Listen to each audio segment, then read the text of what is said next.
Hello everyone, and welcome to the Ben 10 What Ifs. So we are back with an interesting movie on what if Ben 10 was born from alien Queen Vilgax.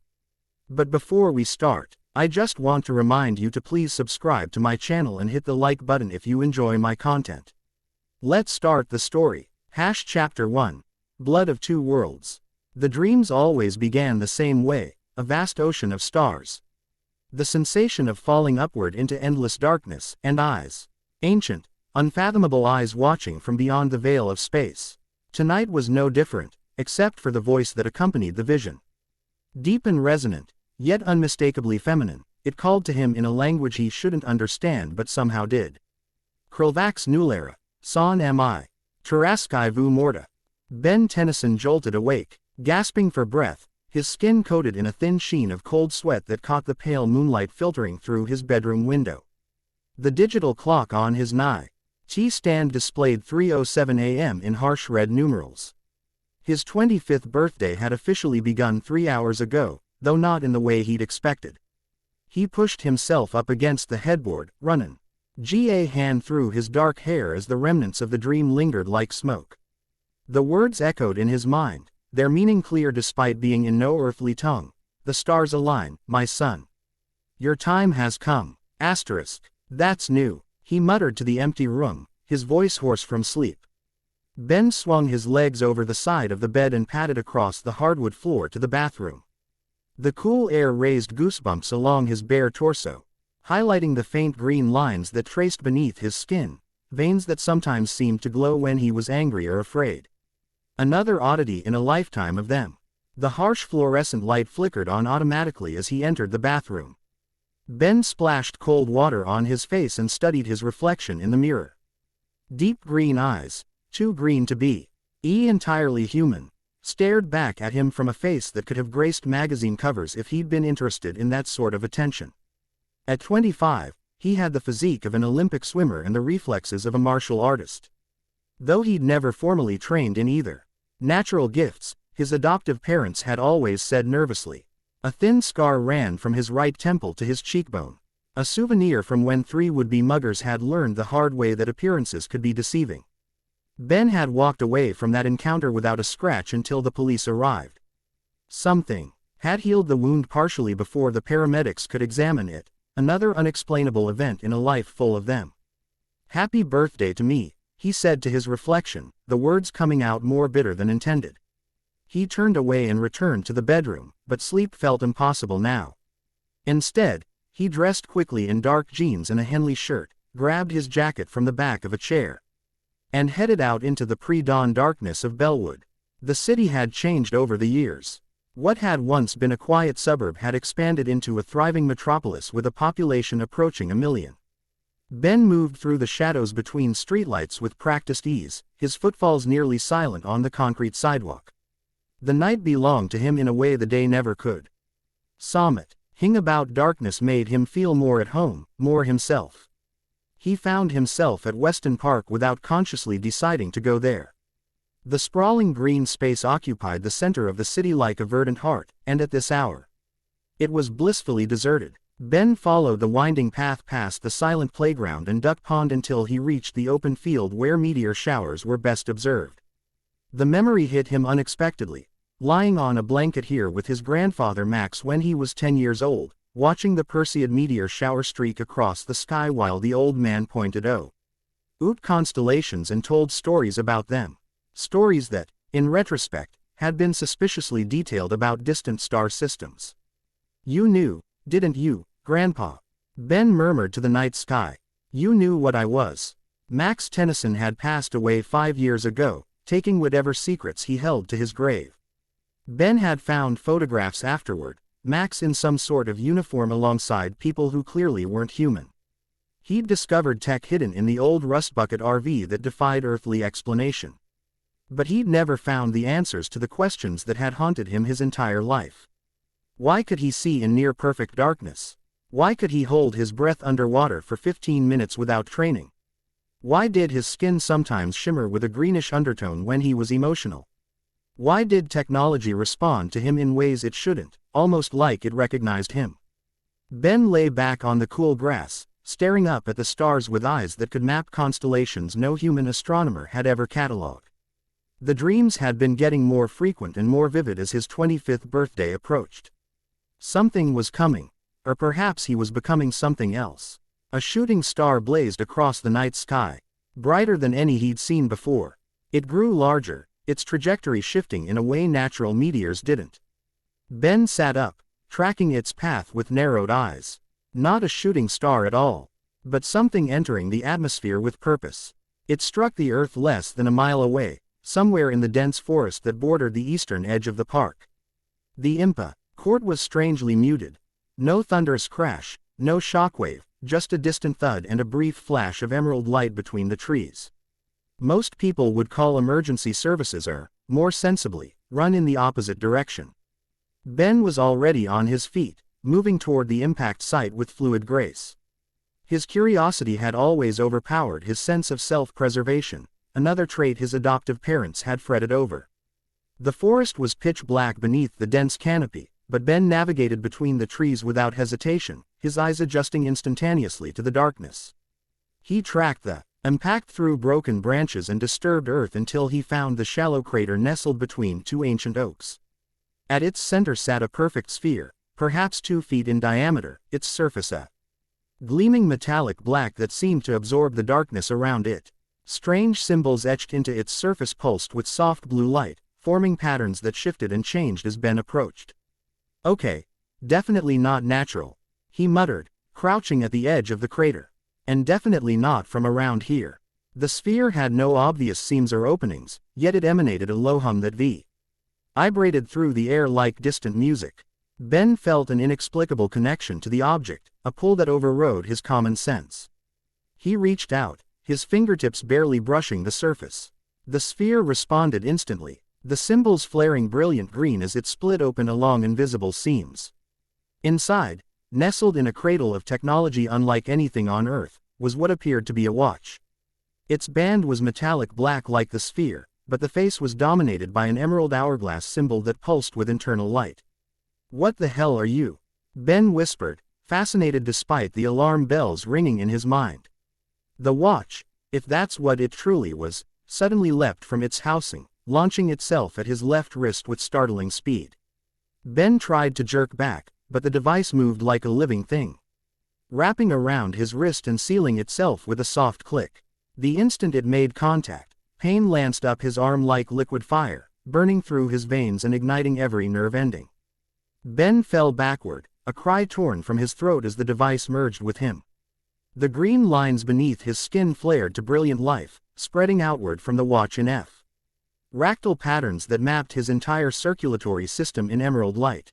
For a terrifying moment, he thought he was dying, his body being consumed from within. Then, as suddenly as it had begun, the pain vanished. Ben lay gasping on the forest floor, staring up at the patches of starry sky visible through the canopy. The device on his wrist had transformed, becoming sleeker, more integrated with his flesh. As though it had recognized something in his biology and adapted itself accordingly.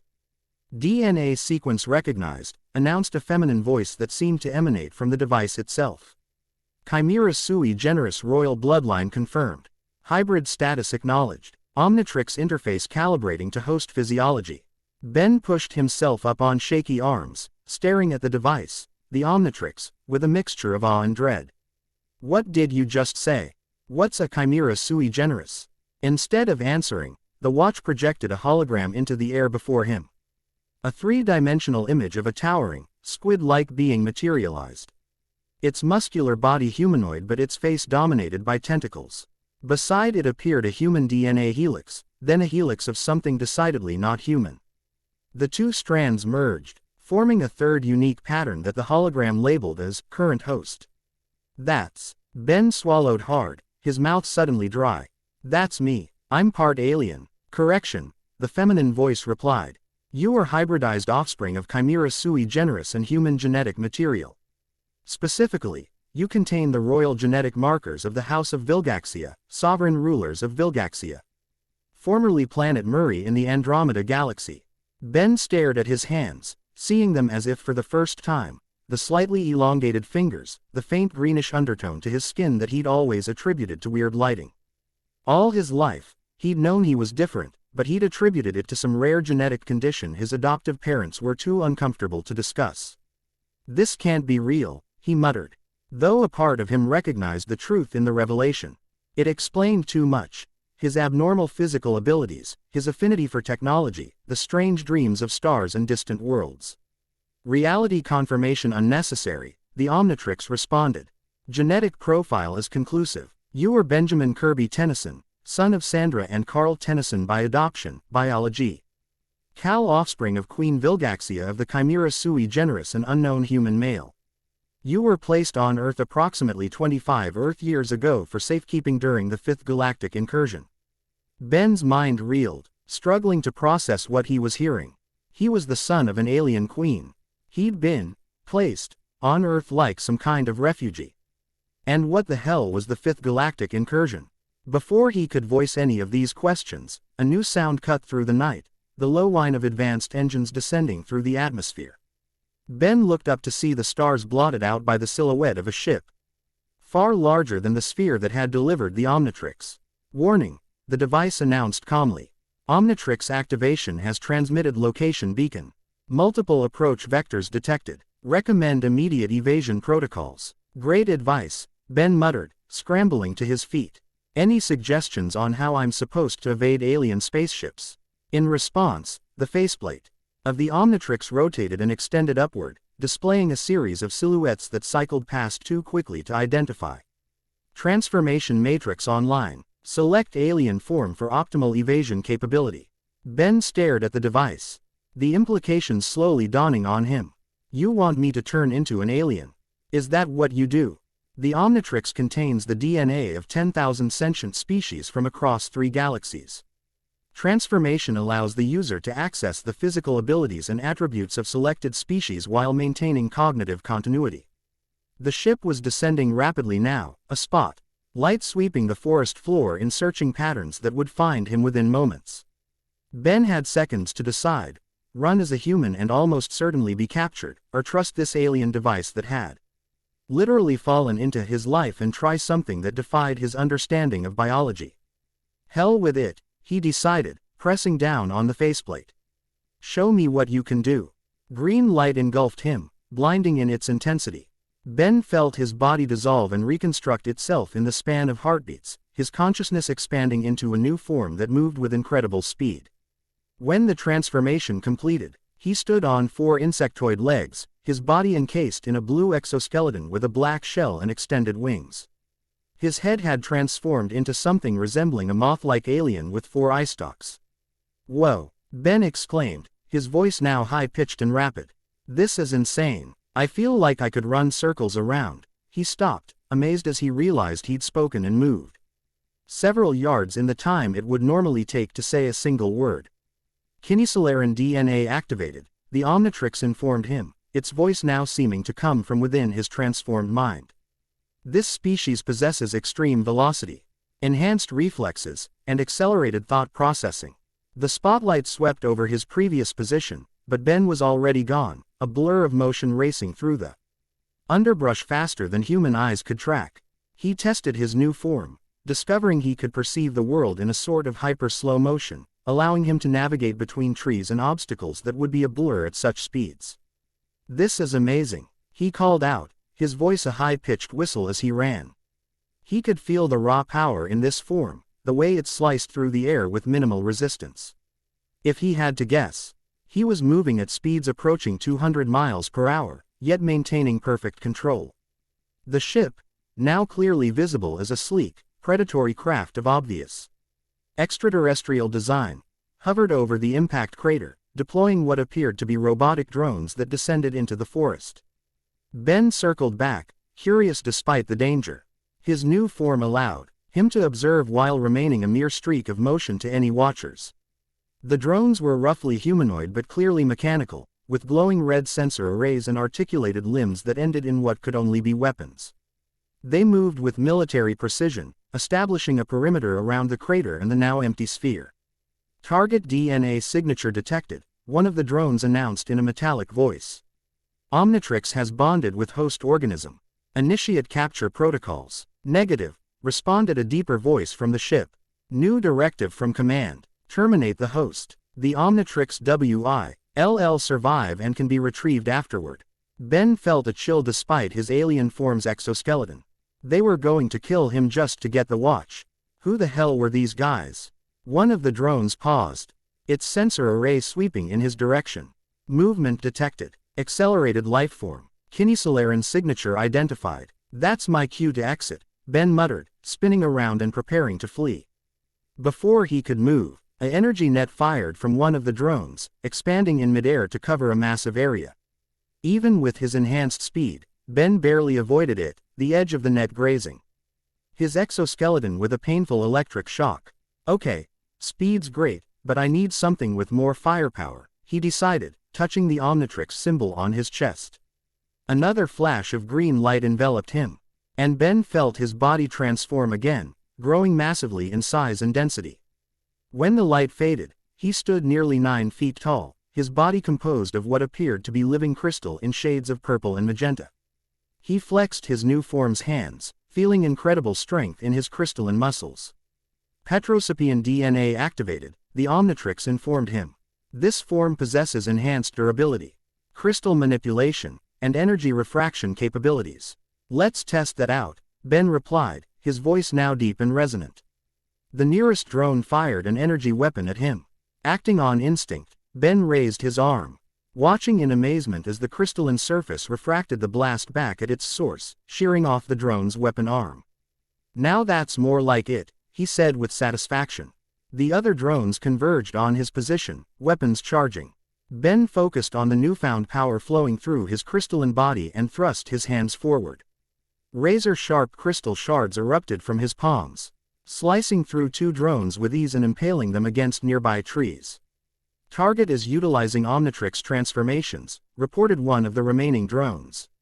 Adjusting countermeasures. A high-pitched sonic pulse emanated from the ship, causing Ben's crystal form to vibrate painfully. Cracks appeared across his surface, threatening to shatter him entirely. Not good, he grunted, touching the Omnitrix symbol again. Need something that can take sound-based attacks. This time, his body transformed into something resembling a living flame, humanoid, but composed entirely of magma and fire contained within a rocky exoskeleton. Heat radiated from him, instantly scorching the surrounding vegetation. Pyronite DNA activated, the Omnitrix announced.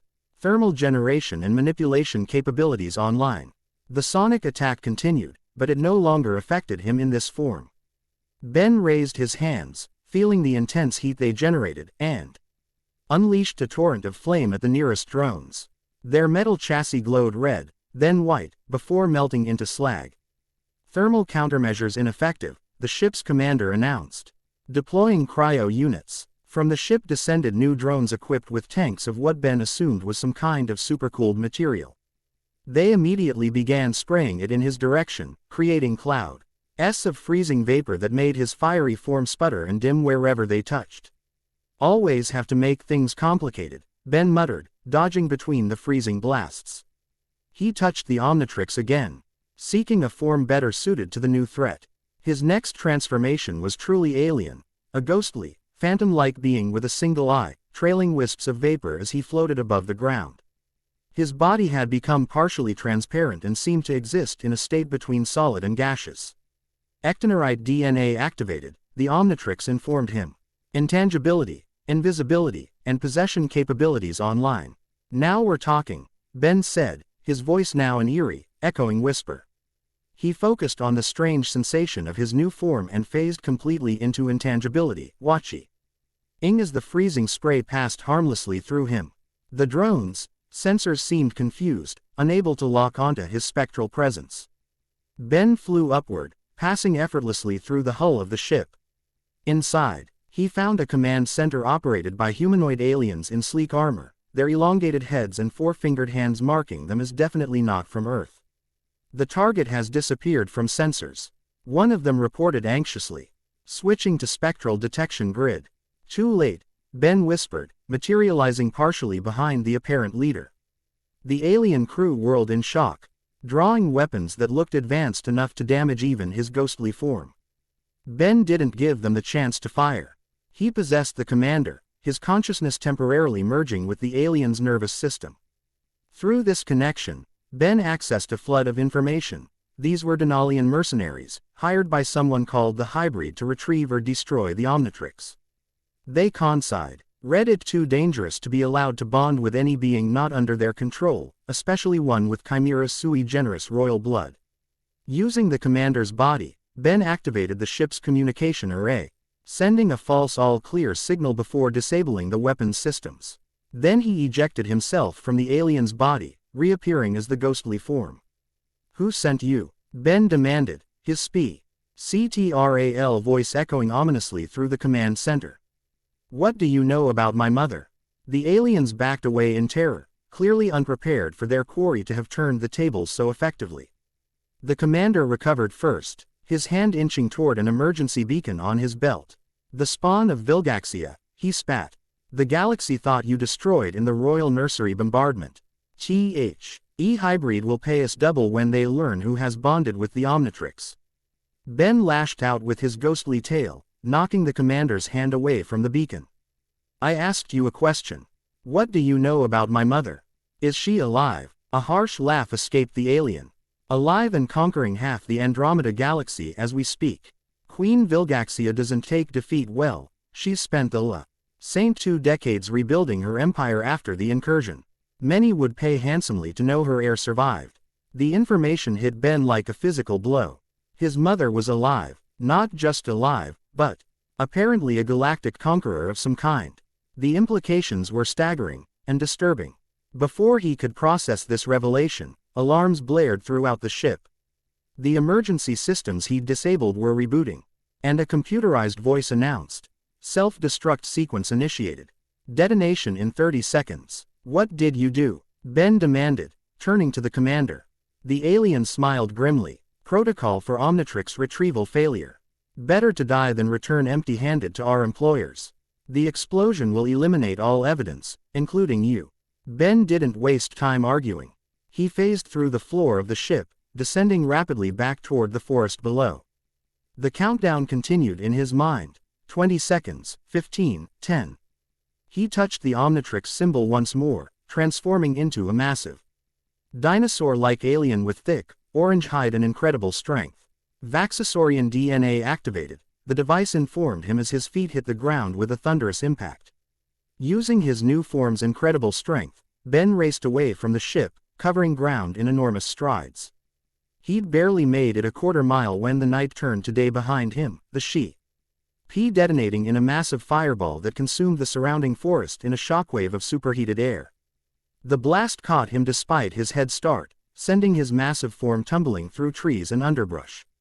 Ben crashed to a stop against a boulder, his alien body absorbing damage that would have killed a human instantly. As the echoes of the explosion faded, replaced by the crackling of flames devouring the forest, Ben touched the Omnitrix symbol one final time. Green light enveloped him, and he reverted to his human form, bruised and disoriented but alive. That, he gasped, was intense. "Omnitrix energy reserves at 50%, the device reported. Recharge cycle initiated. Transformation capability temporarily limited." Ben pushed himself to his feet, surveying the destruction behind him. The ship had been completely obliterated, leaving a smoking crater where part of the forest had been. Emergency sirens wailed in the distance. The explosion would bring police, firefighters, and probably federal agencies to investigate. "I need to get out of here," he muttered, cradling his left arm where the Omnitrix now seemed dormant, its face dimmed to a dull green glow. He stumbled through the forest, heading away from the city and the approaching sirens. His mind raced with questions, each more unsettling than the last. He was half alien, the son of some kind of galactic empress. He had a device grafted to his wrist that could transform him into different alien species. And now, apparently, there were people, or things, hunting him for both. After what felt like hours but was probably only minutes, Ben emerged from the forest onto a deserted country road. The sky was beginning to lighten with the first hints of dawn, the stars fading as the night retreated. He had no idea where he was, and his phone had been destroyed during one of his transformations. A rumbling engine approached from the distance, headlights cutting through the pre-dawn gloom. Ben hesitated, unsure whether to hide or try to flag down what might be his only chance at transportation. Before he could decide, the vehicle, a sleek, matte black motorcycle unlike any Earth design he'd seen, slowed to a stop beside him. The rider wore form-fitting armor of an iridescent material that seemed to absorb rather than reflect light. A full helmet concealed their features, its visor opaque and featureless. "Benjamin Tennyson," stated a modulated voice from within the helmet. It wasn't a question. Ben tensed, ready to activate the Omnitrix again despite its weakened state. "Who wants to know?" The rider removed their helmet, revealing a face that was undeniably alien, humanoid but with skin like polished obsidian, crystalline features, and eyes that glowed a deep amber. Despite the otherworldly appearance, the being was unmistakably female, with an austere beauty that seemed carved from living stone. "My name is Tetrax Shard," she said, her voice resonant and clear without the helmet's modulation. "I was sworn to the protection of the Chimera sui generis royal bloodline. I've been monitoring this sector since the Omnitrix signal activated." Her glowing eyes fixed on the device on his wrist. "It seems I'm too late to prevent the bonding. You're here to protect me?" Ben asked skeptically. "Or to take this thing from me like those other aliens?" A sound emerged from Tetrax that might have been a laugh. "If I wanted the Omnitrix, you'd never have seen me coming." She dismounted the motorcycle in a fluid motion that spoke of exceptional combat training. "I'm here because the beacon the Omnitrix transmitted when it bonded to you will have alerted every bounty hunter, mercenary, and galactic power with the technology to detect it. The Denalians were just the first. More will come. Because of this watch, or because of who I am?" "Both," Tetrax replied bluntly. "The Omnitrix is the most powerful device in the known universe, created by the Galvan scientist Azimuth as the ultimate preservation tool for species diversity. In the wrong hands, it could be weaponized beyond imagination. And you," she paused, studying him with those luminous eyes. "You are the son of most feared conqueror in the Andromeda galaxy. Queen Vilgaxia's enemies would kill you simply for the genetic material you carry, while her allies would seek to use you as a weapon or political token." Ben ran a hand through his hair, trying to process everything that had happened in the past few hours. "This morning I was just a guy with some weird abilities I couldn't explain. Now you're telling me I'm an alien prince with the most dangerous weapon in the universe strapped to my wrist." "Precisely," Tetrax confirmed without sympathy. "And dawn is approaching. Earth authorities will be swarming this area soon, investigating the explosion. They are ill-equipped to handle what's coming, and your presence will only endanger them." She had a point. Whatever was happening, involving human authorities would only put innocent people at risk. Ben looked down at the Omnitrix, still pulsing softly as it recharged. He'd never asked for any of this, but it seemed the universe had plans for him regardless. "So what happens now?" he asked, meeting Tetrax's alien gaze. "Now," she replied, remounting her motorcycle and extending a hand toward him, "we get you somewhere safe where I can express exactly what kind of interstellar hornet's nest you've just kicked. After that, you have choices to make that will affect not just your life, but potentially the fate of multiple worlds." Ben hesitated only briefly before accepting her hand and swinging onto the motorcycle behind her. "Lead the way." The bike's engine hummed to life with a sound no earthly vehicle could produce, and they accelerated away from the scene.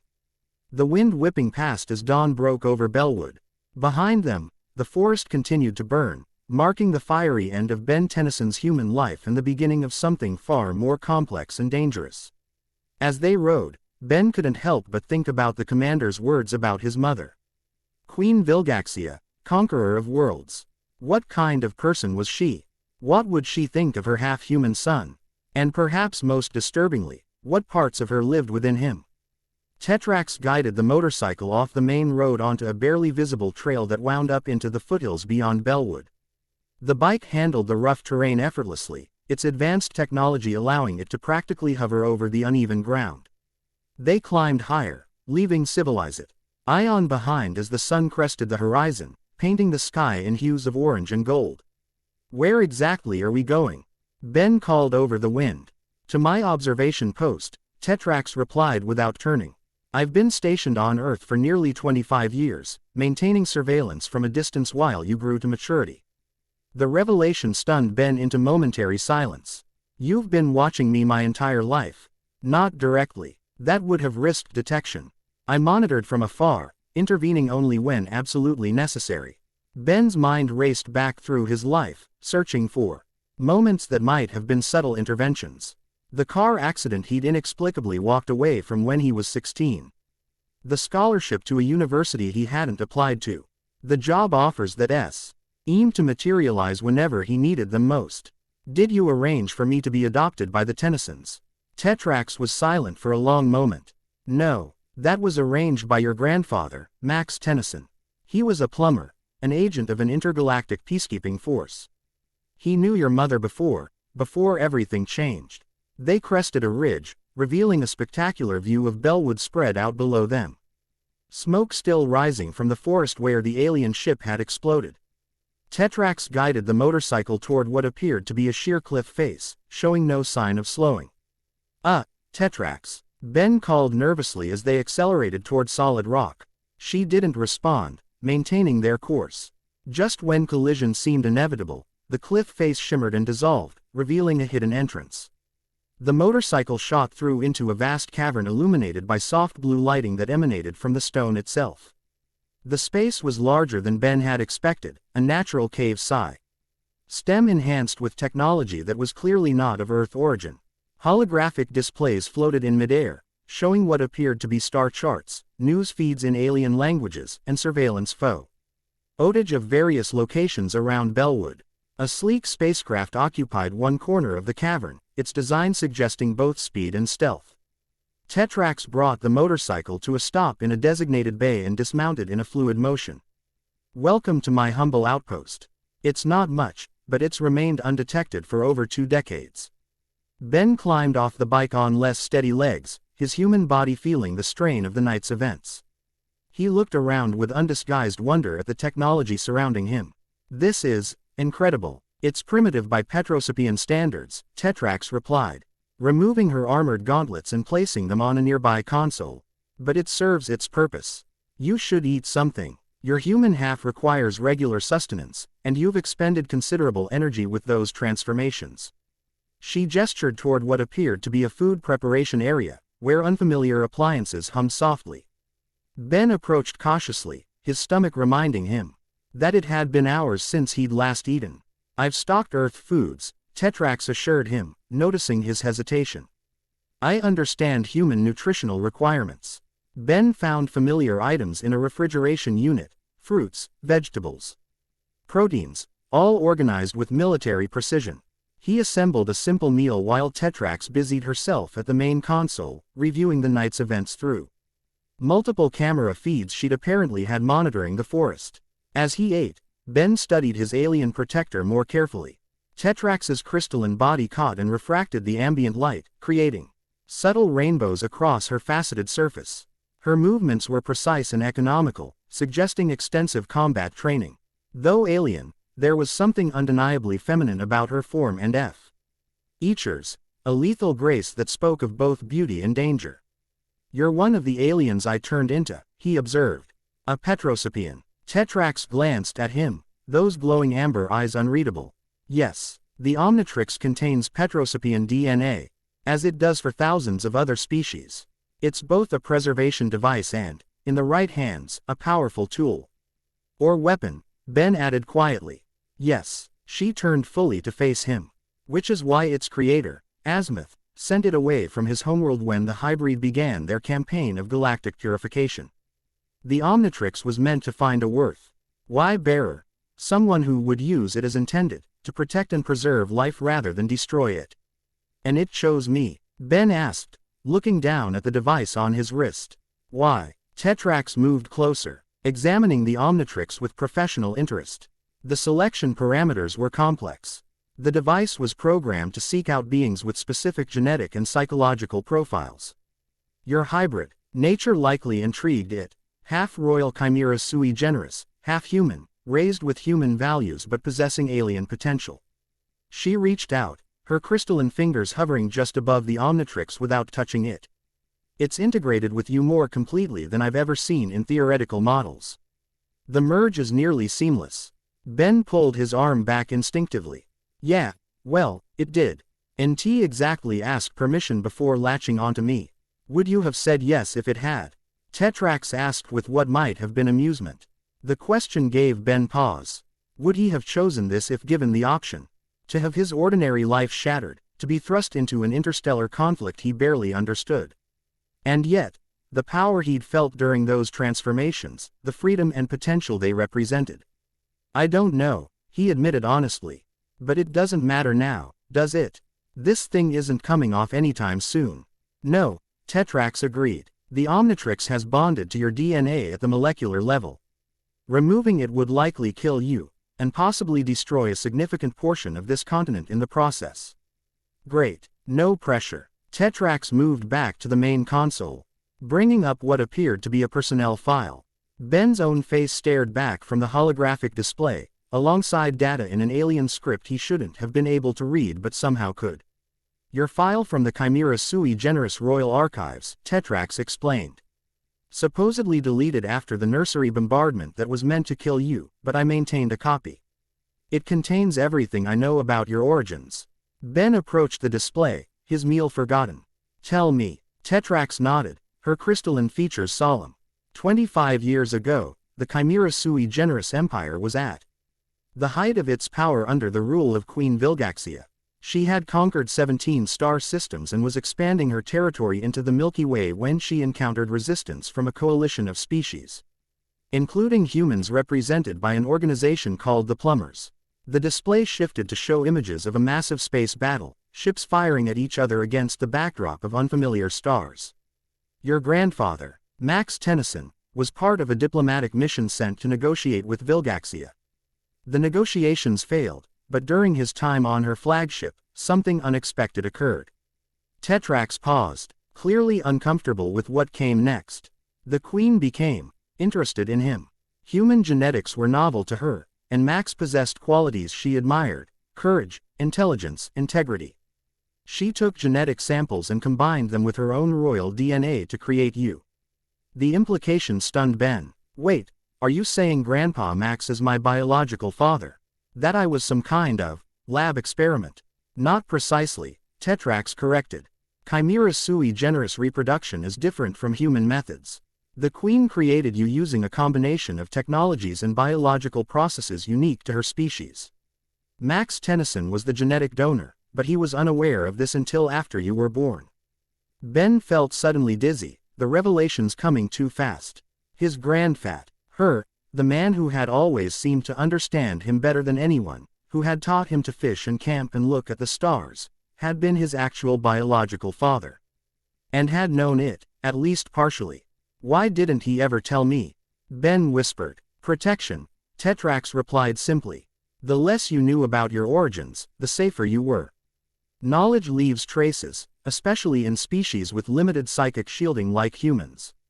If you had known the truth, it might have made you easier to locate. The holographic display shifted again, showing an infant with distinct green markings on its skin, lying in what appeared to be a high-tech nursery pod. Shortly after your birth, the Fifth Galactic Incursion began.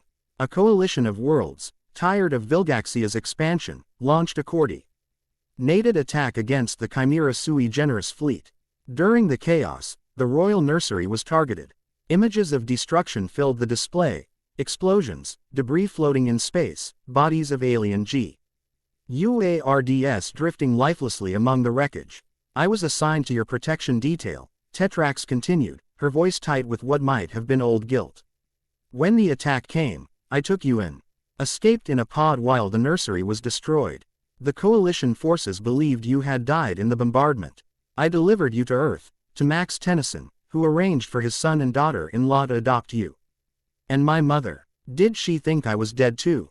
Tetrax's crystalline features hardened. Initially, yes. The Queen was badly wounded in the incursion, forced to retreat and rebuild her power base.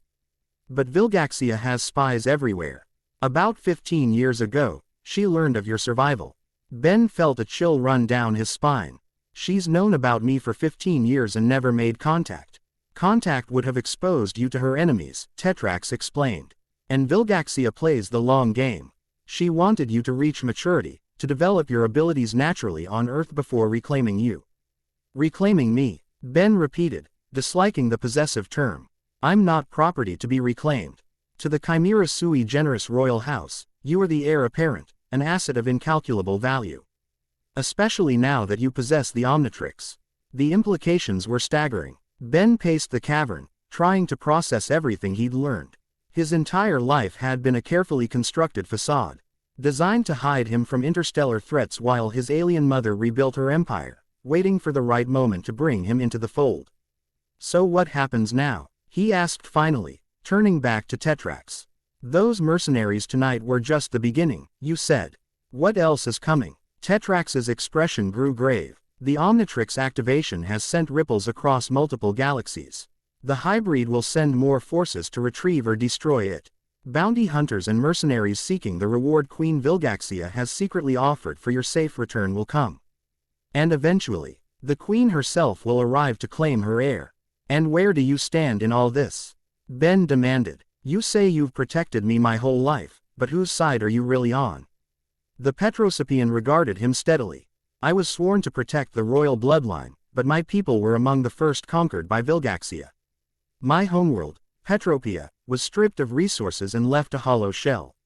My loyalty is to the oath I swore to protect you, not to the Queen's imperial ambitions. There was sincerity in her voice that Ben found himself believing despite his suspicions. So you'll help me, what? Fight off alien bounty hunters until my mother shows up to take me to her evil empire.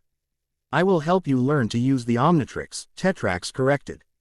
I will teach you about the wider universe, the politics and threats you now face. And then, Benjamin Tennyson, you will choose your own path. Perhaps that means embracing your heritage as heir to the Chimera sui generis. P.S. It means rejecting that destiny and forging something new. Her amber eyes softened slightly. Your hybrid nature gives you options most beings never have. Ben looked down at the Omnitrix, its Su-R face now fully recharged and glowing with potential. With this device, he could become almost anything, access powers beyond human imagination. The thought was simultaneously terrifying and exhilarating. I don't know the first thing about being an alien prince, he said quietly. No, Tetrax agreed, but you know how to be human. That perspective may be more valuable than you realize. A sudden alarm blared from the main console, cutting off their conversation. Tetrax moved quickly to the controls, her crystalline fingers dancing across the interface.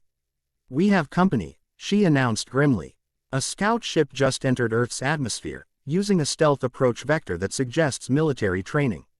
Ben joined her at the console, watching as the holographic display tracked the incoming vessel. More bounty hunters. Worse, the energy signature matches Chimera sui generis technology. This is an advanced scout from your mother's fleet. She works fast, Ben muttered. The Yuin has likely had contingency plans in place for years, waiting for the right moment. Tetrax's expression hardened. We need to move. This outpost may be compromised. Where would we go? If they can track the Omnitrix. They can't. Not precisely. The initial activation sent a beacon, but now that it's bonded to you, it's partially shielded by your hybrid biology. Tetrax moved to a storage area, retrieving what appeared to be combat gear. But we can't stay here. My ship has stealth capabilities that should keep us ahead of them long enough to formulate a plan. Ben watched as she efficiently prepared for departure, her movements betraying years of military training. You've been planning for this, haven't you? For the day when hiding wasn't an option anymore. Tetrax paused, meeting his gaze. Yes, I've prepared multiple contingencies, escape routes, safe houses. But I always hoped. She shook her head. It doesn't matter what I hoped. This is our reality now. And her tone made Ben wonder what she had left unsaid. Had she hoped he would never discover his heritage? That he could live a normal human life?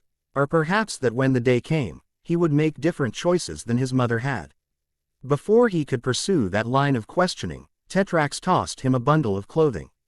Change into these. They're made from adaptive fabric that will accommodate our transformations without being destroyed in the process. Ben examined the outfit. a fitted black jumpsuit with green accents that seemed to match the Omnitrix's coloration. "You really did think of everything." "It's my job," she replied simply. "Now hurry. We have approximately 12 minutes before that scout ship pinpoints our location." As Ben changed into the new outfit, finding it fit perfectly despite having been designed for someone with his exact measurements, he caught glimpses of Tetrax preparing her ship for departure. The sleek craft's engines hummed to life, panels opening to reveal weapons systems that definitely weren't standard issue on any Earth vehicle. The adaptive fabric of the suit felt strange against his skin, lighter than it should be, with a subtle responsive ease that suggested advanced technology woven into its fibers. When he rejoined Tetrax, she gave him an appraising look. "It suits you," she observed, handing him what appeared to be a slim wristband for his right arm. Opposite the Omnitrix, "This is a universal translator and emergency beacon. If we're separated, activate it, and I'll find you." Ben slipped it on, noting how it seemed to meld with his skin much like the Omnitrix had, though without the painful integration process. "Thanks. So what's the plan? Where are we going?" Tetrax guided him toward the ship, the boarding ramp descending as they approached. "First, we need to get off-world. Earth is too vulnerable, too poorly defended against the forces that will be coming. Once we're clear of this solar system, we have options." "Options like what?" "We could seek asylum with the Galactic Enforcers. They're a peacekeeping organization independent of planetary allegiances. Or we could locate Azimuth, the creator of the Omnit Rix. He might be able to help you master it more quickly." Ben stopped at the foot of the ramp, a sudden reluctance gripping him. To leave Earth, the only home he'd ever known, felt like a final surrender to this new reality. "What about the people here?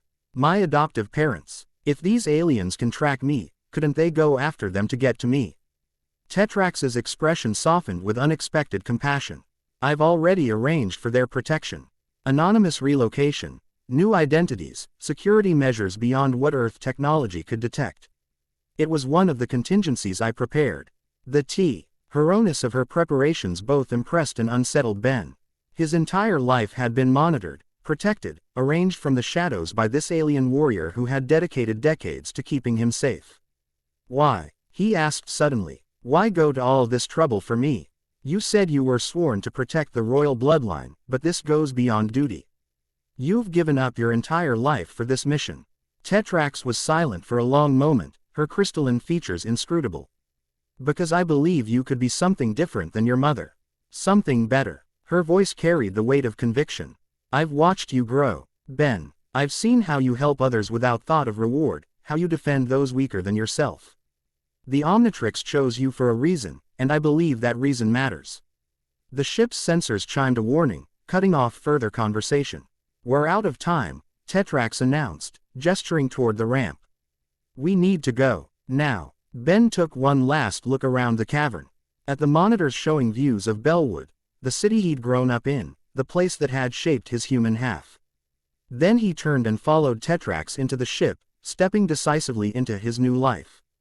As the ramp closed behind them, sealing with a pneumatic hiss, Ben felt a strange sense of destiny settling over him.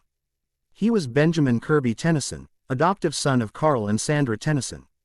Biological son of Max Tennyson and Queen Vilgaxia of the Chimera sui generis. Human and alien, earthling and galactic royalty. And now, bearer of the Omnitrix, perhaps the most powerful device in the universe. "Ready for takeoff," Tetrax announced from the pilot's seat, her fingers dancing across holographic controls. "Stealth systems engaged. We'll exit through the northwestern tunnel to avoid detection." Ben strapped himself into the co-pilot's chair, watching in fascination as the ship's systems came online, displays lighting up with information in multiple alien languages. Somehow, he could understand most of it, another gift of his hybrid nature, apparently.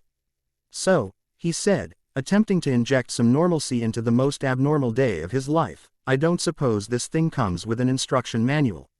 He held up his wrist, where the Omnitrix pulsed with steady emerald light, waiting to transform him into any of 10,000 different beings from across the cosmos.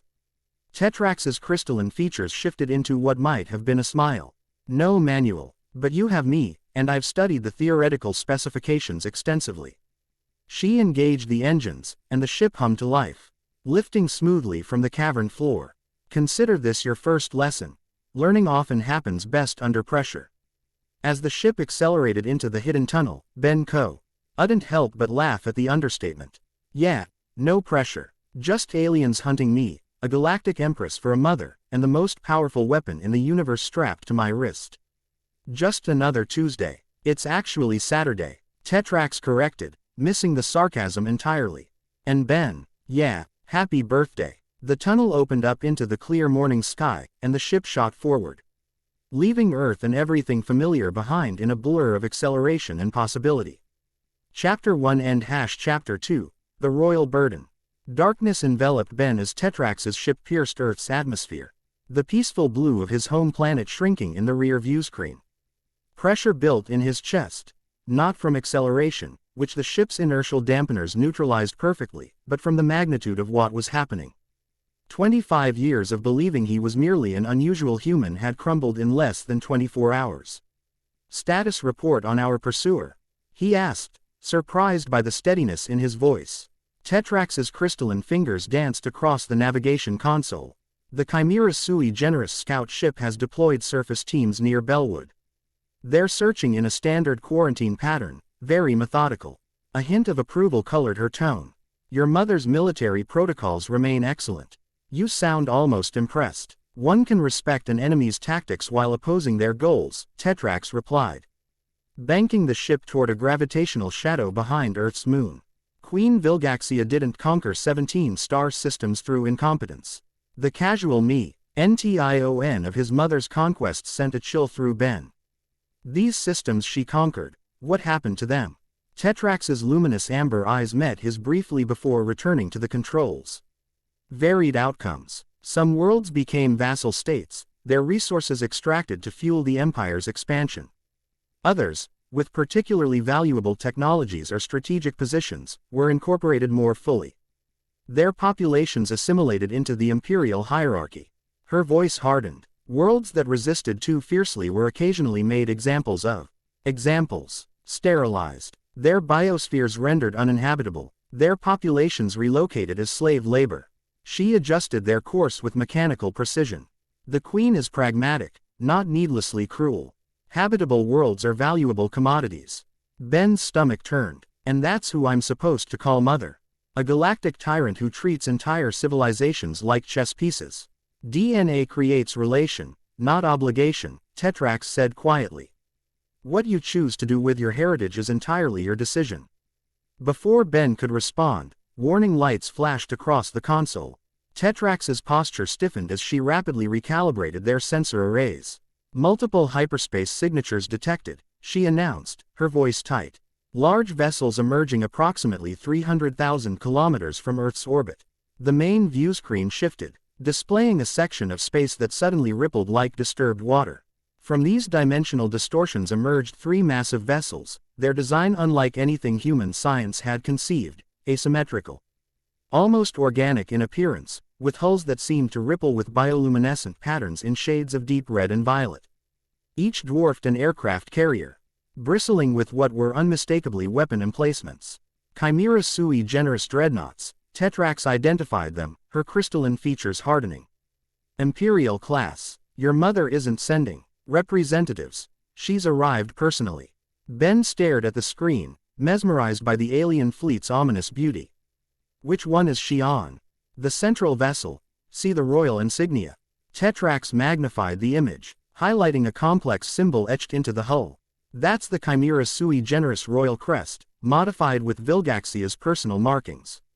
Only her flagship would carry it. As they watched, smaller craft began deploying from the dreadnoughts, spreading out in precise formations. Some descended toward Earth while others established defensive perimeters around the larger ships. This is a full military deployment, Tetrax murmured, concern evident in her voice. Not just a retrieval operation. She's invading Earth, Ben asked incredulously. Because of me? Not precisely. Tetrax's fingers flew across the controls, interpreting data streams. She's establishing a presence, demonstrating force without, so far, applying it. Classic Vilgaxian intimidation tactics. The message is clear. Surrender what I want, or face consequences. Ben's hands clenched into fists, unexpected anger surging through him. Earth doesn't even have proper space defense systems. This is like pointing a nuclear weapon at a Stone Age tribe. An apt analogy. Tetrax frowned at new data appearing on her display. Earth's military installations are tracking the vessels now. They're deploying aircraft, activating missile defense systems. They're going to get slaughtered if they attack, Ben interrupted, horror dawning as he realized the implications. We have to stop this. Tetrax turned to him, one crystalline eyebrow raised. What exactly do you propose to do, Ben? You've had the Omnitrix for less than a day. You've barely scratched the surface of its capabilities. Ben glanced down at the device on his wrist. Its green hourglass symbol pulsing steadily. I don't know yet, but I'm not sitting back while my planet gets caught in a war over me. He met Tetrax's gaze with newfound determination. Can this ship get us to my mother's flagship? Theoretically, yes. My vessel has stealth capabilities that might allow us to approach undetected. But then that's where we're going, Ben declared, a plan forming in his mind. If she wants me so badly, let's see what happens when I walk right up to her front door. Tetrax studied him silently, her expression unreadable. This is incredibly risky. Queen Vilgaxia is surrounded by elite guards, advanced defensive systems, and military commanders loyal to her for centuries. One wrong move, and you'll either be captured or killed. I'm her son, Ben countered. That has to count for something, right? And I have this. He held up the Omnitrix. Between my royal blood and the most powerful device in the universe, I should at least be able to get a conversation. After a moment's consideration, Tetrax inclined her head slightly. Your approach is unexpectedly direct. Vilgaxia may appreciate that. She respects boldness, even from adversaries. She recalibrated the navigation system. But we do this my way. I've infiltrated Chimera sui generis vessels before. Their security protocols have patterns, vulnerabilities I can exploit. Deal. Ben's expression hardened with resolve. Let's go meet my mother. The approach to the Chimera sui generis flagship required 3 hours of painstaking navigation. Moving incrementally through sensor blind spots while avoiding patrol craft. Throughout, Tetrax briefed Ben on royal protocols, power structures, and the limited intelligence she had on Queen Vilgaxia's inner circle. The Queen's personal guard are Chimera sui generis elites, cybernetically enhanced and fanatically loyal, she explained as they drifted behind a debris field, using it as cover. Her second-in-command is High Commander Siphon, not Chimera sui generis, but a Thalavian who has served her for over 3 decades. Brilliant tactician, utterly devoted to her. Watch him carefully. Ben absorbed the information while studying the massive dreadnought they approached. Unlike human vessels designed with symmetry and uniformity, the Chimera sui generis flagship followed organic principles. Its hull resembled musculature and sinew more than metal plating, with irregular protrusions and recesses that served unknown functions. How do we get aboard undetected? He asked as Tetrax maneuvered them beneath the colossal ship's ventral surface. Waste extraction portal, she replied, guiding their vessel toward a recessed area near the rear of the dreadnought. Less monitored than other entry points. We'll need to move quickly once inside. The atmospheric sensors will detect non-Chimera sui generis presence eventually. Ben nodded, mentally reviewing the alien forms he'd briefly experienced. Which transformation would work best aboard a Chimera vessel? Something that can move quickly and undetected. The ectonorite form you used in the forest would be ideal, intangibility. Why would allow you to bypass most security measures? But using the Omnitrix might trigger internal alarms specifically designed to detect its energy signature. So human form until absolutely necessary, Ben concluded. Good thing this suit you gave me is designed for stealth. Tetrax executed a final approach vector, their small craft sliding into an opening barely larger than themselves. Mechanical systems engaged, pulling them into a docking mechanism that sealed around their hull with unsettling organic movements. We're in, Tetrax announced, powering down non-essential systems. The HIP believes we're a returning waste collection drone. That deception will last approximately 20 minutes before diagnostic protocols identify the anomaly. She stood, her crystalline form catching. The dim emergency lighting as she retrieved equipment from a storage compartment. Take this, she instructed, handing Ben a small device resembling a metallic disc. Emergency transponder. If we're separated, it will help me locate you. Quote. Ben secured it inside his suit as Tetrax operated the airlock mechanism. A hiss of equalizing pressure preceded the door sliding open, revealing a dimly lit CCESS corridor with walls that pulsed subtly, as though alive. The air carried a faint metallic taste and smelled of ozone and something organic Ben couldn't identify. Stay close, Tetrax whispered, leading the way. And remember, you're not just entering an alien vessel. You're entering the heart of an empire that spans galaxies. They moved through service corridors designed for maintenance drones, avoiding the main thoroughfares where crews would be present. The ship's interior architecture defied human design principles. Ceilings varied in height seemingly at random, corridors curved and branched without obvious pattern. And occasional transparent sections revealed glimpses of vast chambers filled with technology beyond Ben's comprehension. After navigating a particularly narrow passage, they emerged onto a walkway overlooking what appeared to be a command center. Dozens of Chimera sui generis worked at stations arranged in concentric circles around a central platform where a tall, slender alien with pale skin and elongated features directed operations. Siphon, Tetrax identified in a barely audible whisper. The Queen's right hand. Ben studied the alien commander, noting the calculated efficiency of his movements and the deference shown by the Chimera sui generis officers despite his different species. Power dynamics transcended biology, apparently. Where would my mother be? Ben asked, scanning the command center. The royal quarters occupy the ship's uppermost levels, Tetrax replied. We need to access a central lift array without being detected. They continued their clandestine journey through the vessel's labyrinthine interior, twice freezing in shadowed recesses as patrol squads passed. Ben absorbed everything: the technology, the crew dynamics, very atmosphere of this vessel that represented his maternal heritage. Despite the circumstances, he couldn't deny a strange sense of familiarity, as though some part of him recognized this environment on a genetic level. After navigating several more decks, Tetrax halted suddenly, raising a crystalline hand in warning. Ahead, a checkpoint blocked access to what appeared to be a high-security area, guarded by 4 heavily armed Chimera sui generis soldiers whose armor bore the royal insignia. The central lift array is beyond that checkpoint, Tetrax whispered. We can't bypass it without authorization. Ben assessed the situation, an unexpected calm settling over him. Then it's time to stop sneaking. Before Tetrax could object, Ben stepped forward, emerging from concealment and walking directly toward the checkpoint with measured, confident strides. The guards immediately snapped to attention, weapon systems humming to life as they targeted him. Halt! Barked the lead guard in a guttural voice, speaking galactic standard rather than the Chimera sui generis language. Identify yourself, intruder. Ben stopped at a respectful distance, standing straight with his hands visible at his sides, unthreatening but not submissive. I am Benjamin Kirby Tennyson, he announced clearly, son of Queen Vilgaxia and heir to the Chimera sui generis throne. I've come to speak with my mother. His declaration created an instant ripple of confusion among the guards.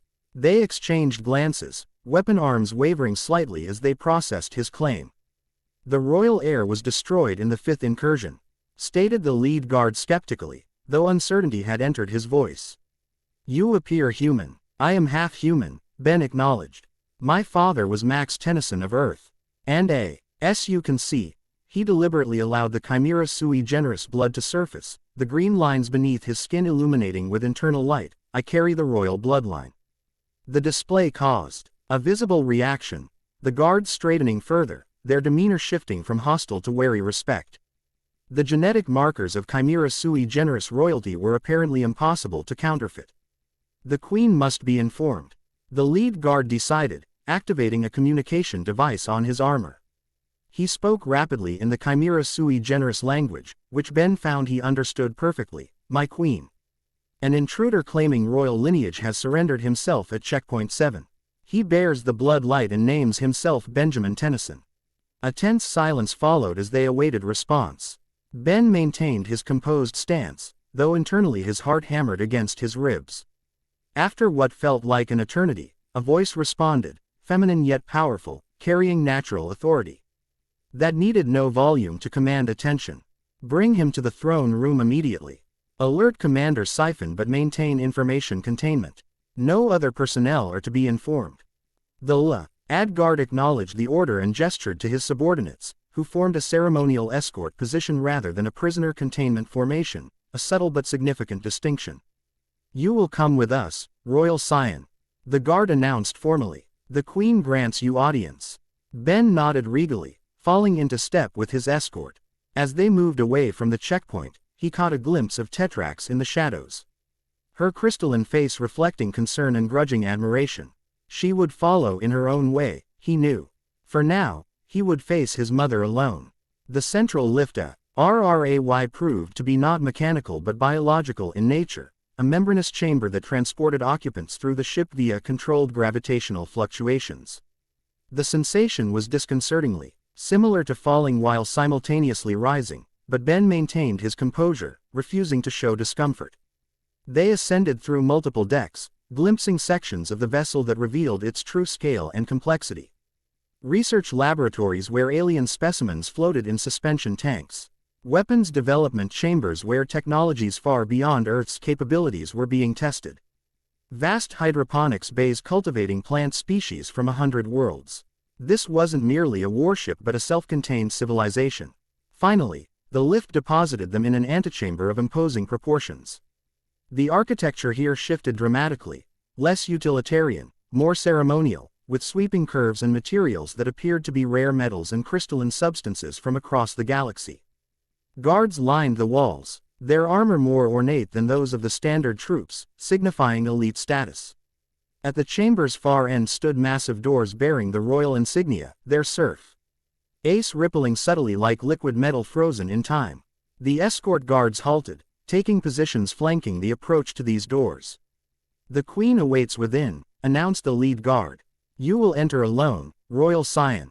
Ben nodded, suppressing the urge to take a deep breath as the massive doors parted silently, revealing the chamber beyond.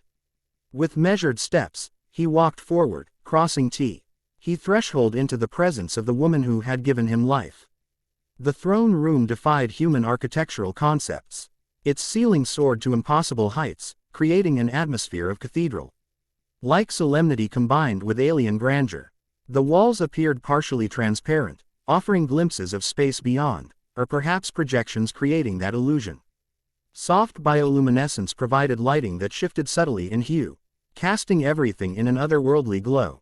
The floor beneath Ben's feet was some material unlike any earthly substance, midnight black yet somehow translucent, giving the unsettling impression of walking on solidified darkness. It reflected his image with perfect clarity, creating the vertiginous sensation of moving between mirrored worlds. And there, upon a raised dais at the chamber's center, sat Queen Vilgaxia of the Chimera sui generis. Ben had expected something monstrous or entirely alien, but what struck him first was how recognizable she was, despite her otherworldliness. Taller than any human, her form was nevertheless humanoid in its basic structure. Her skin bore the distinctive green tones of her species, but with subtle iridescence that suggested royal genetic modifications. Where a human face would have featured a mouth and nose, tentacle-like appendages extended from the lower portion of her face, currently arranged in a pattern that conveyed regal composure. Most striking were her eyes, large, luminous crimson orbs that seemed to contain galaxies within their depths.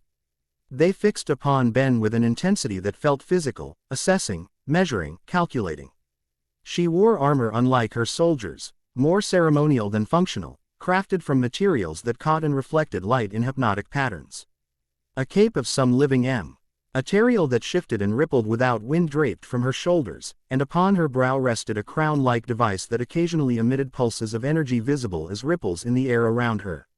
Several heartbeats passed in absolute silence as mother and son regarded each other across 25 years of separation. Benjamin, she finally spoke, her voice surprisingly melodious despite the alien vocal structures producing it.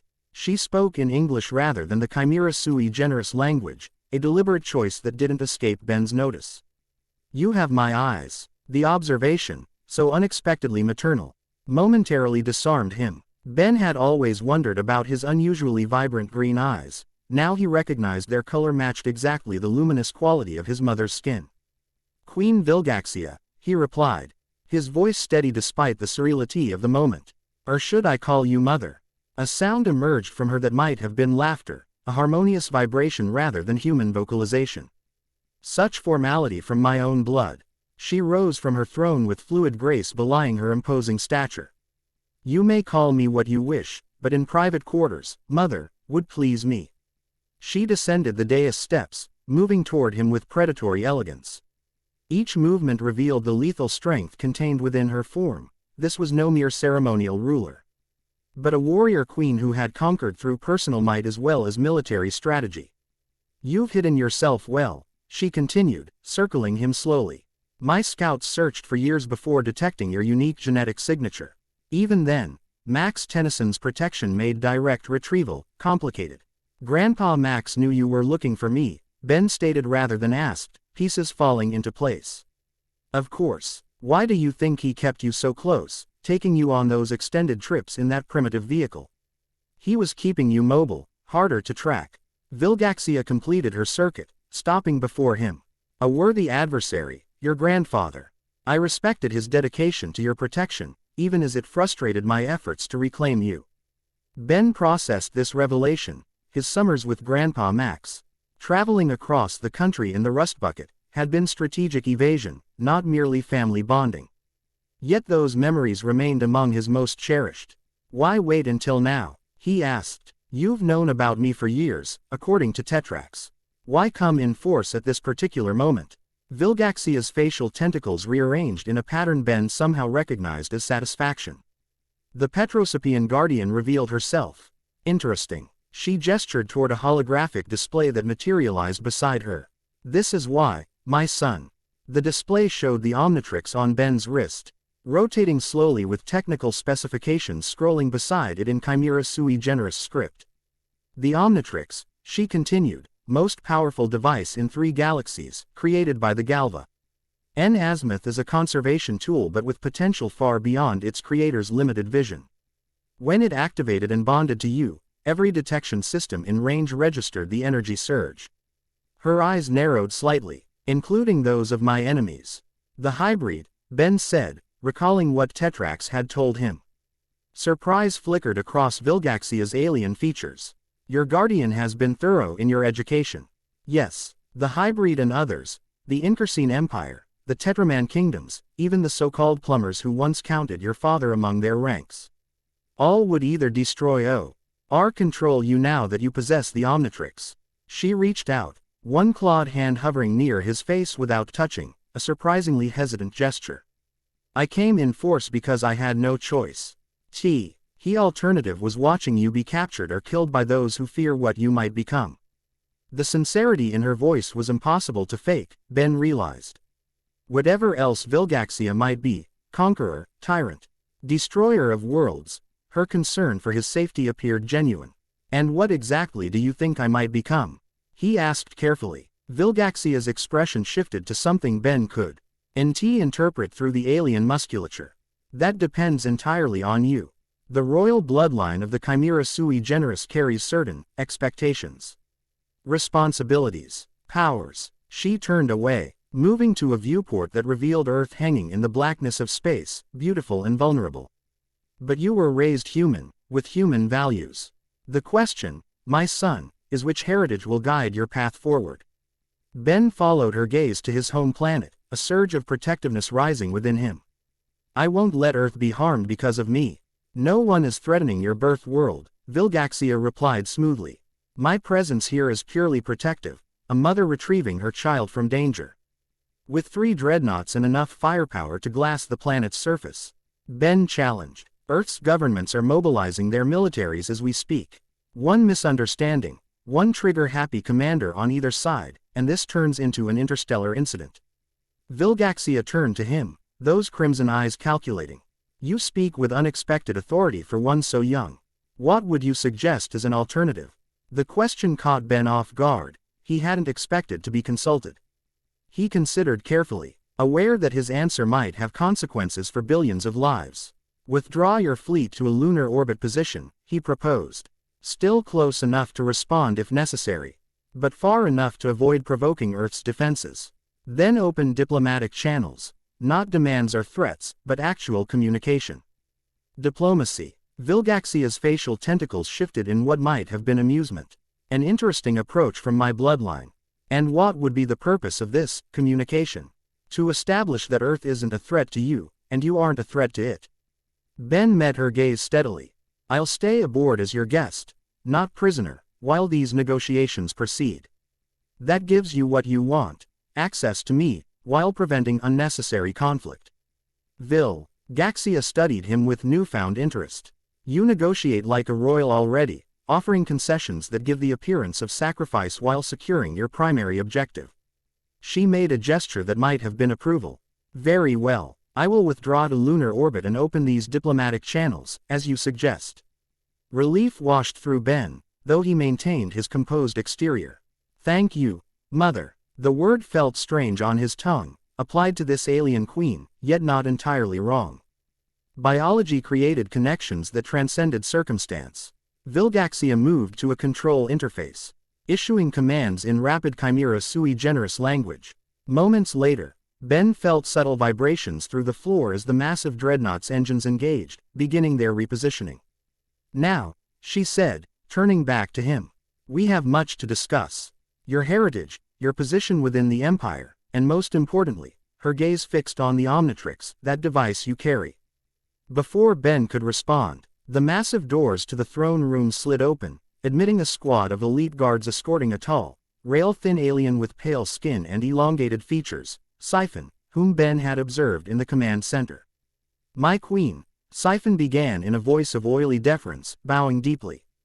I came as soon as He stopped abruptly upon seeing Ben, his yellow eyes widening in what appeared to be genuine shock. The heir lives. This changes everything. Indeed it does, Commander, Vilgaxia agreed. Inform the fleet captains we are withdrawing to lunar orbit. Open diplomatie. See channels with Earth's leadership. Peaceful intent only. Siphon's shock deepened at these orders, though he masked it quickly. As you command, my queen. Shall I announce the heir's return to the Empire? Not yet, Vilgaxia decided.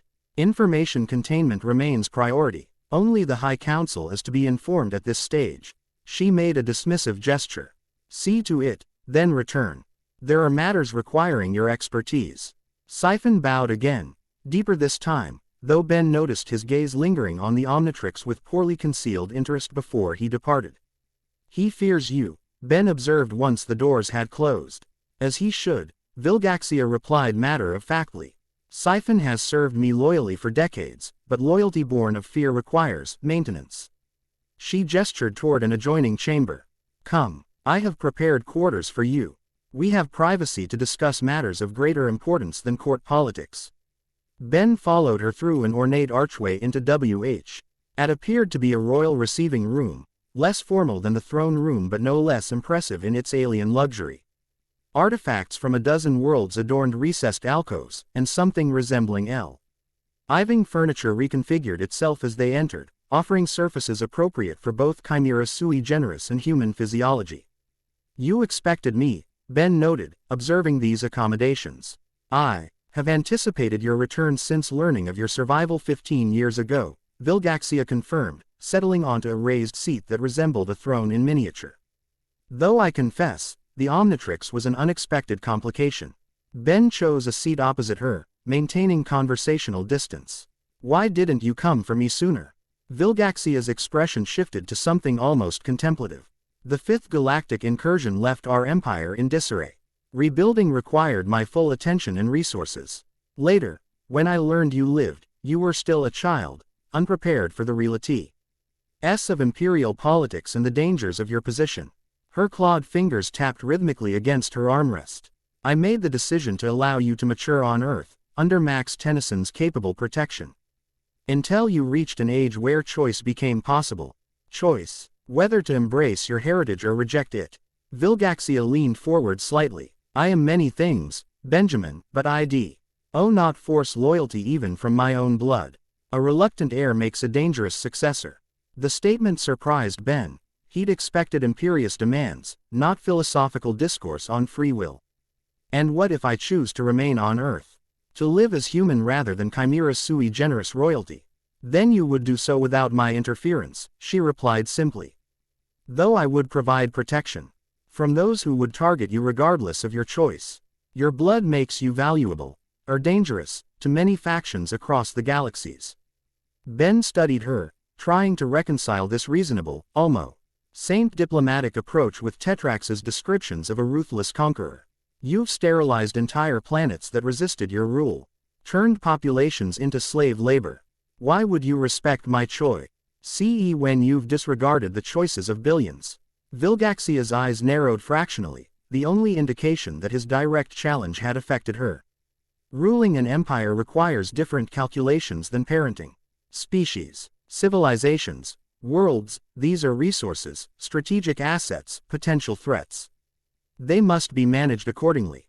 Her voice remained calm, matter of fact. But you are my blood. The continuation of a royal line that stretches back 10,000 years. That distinction matters. So it's fine to subjugate others, but family deserves special consideration.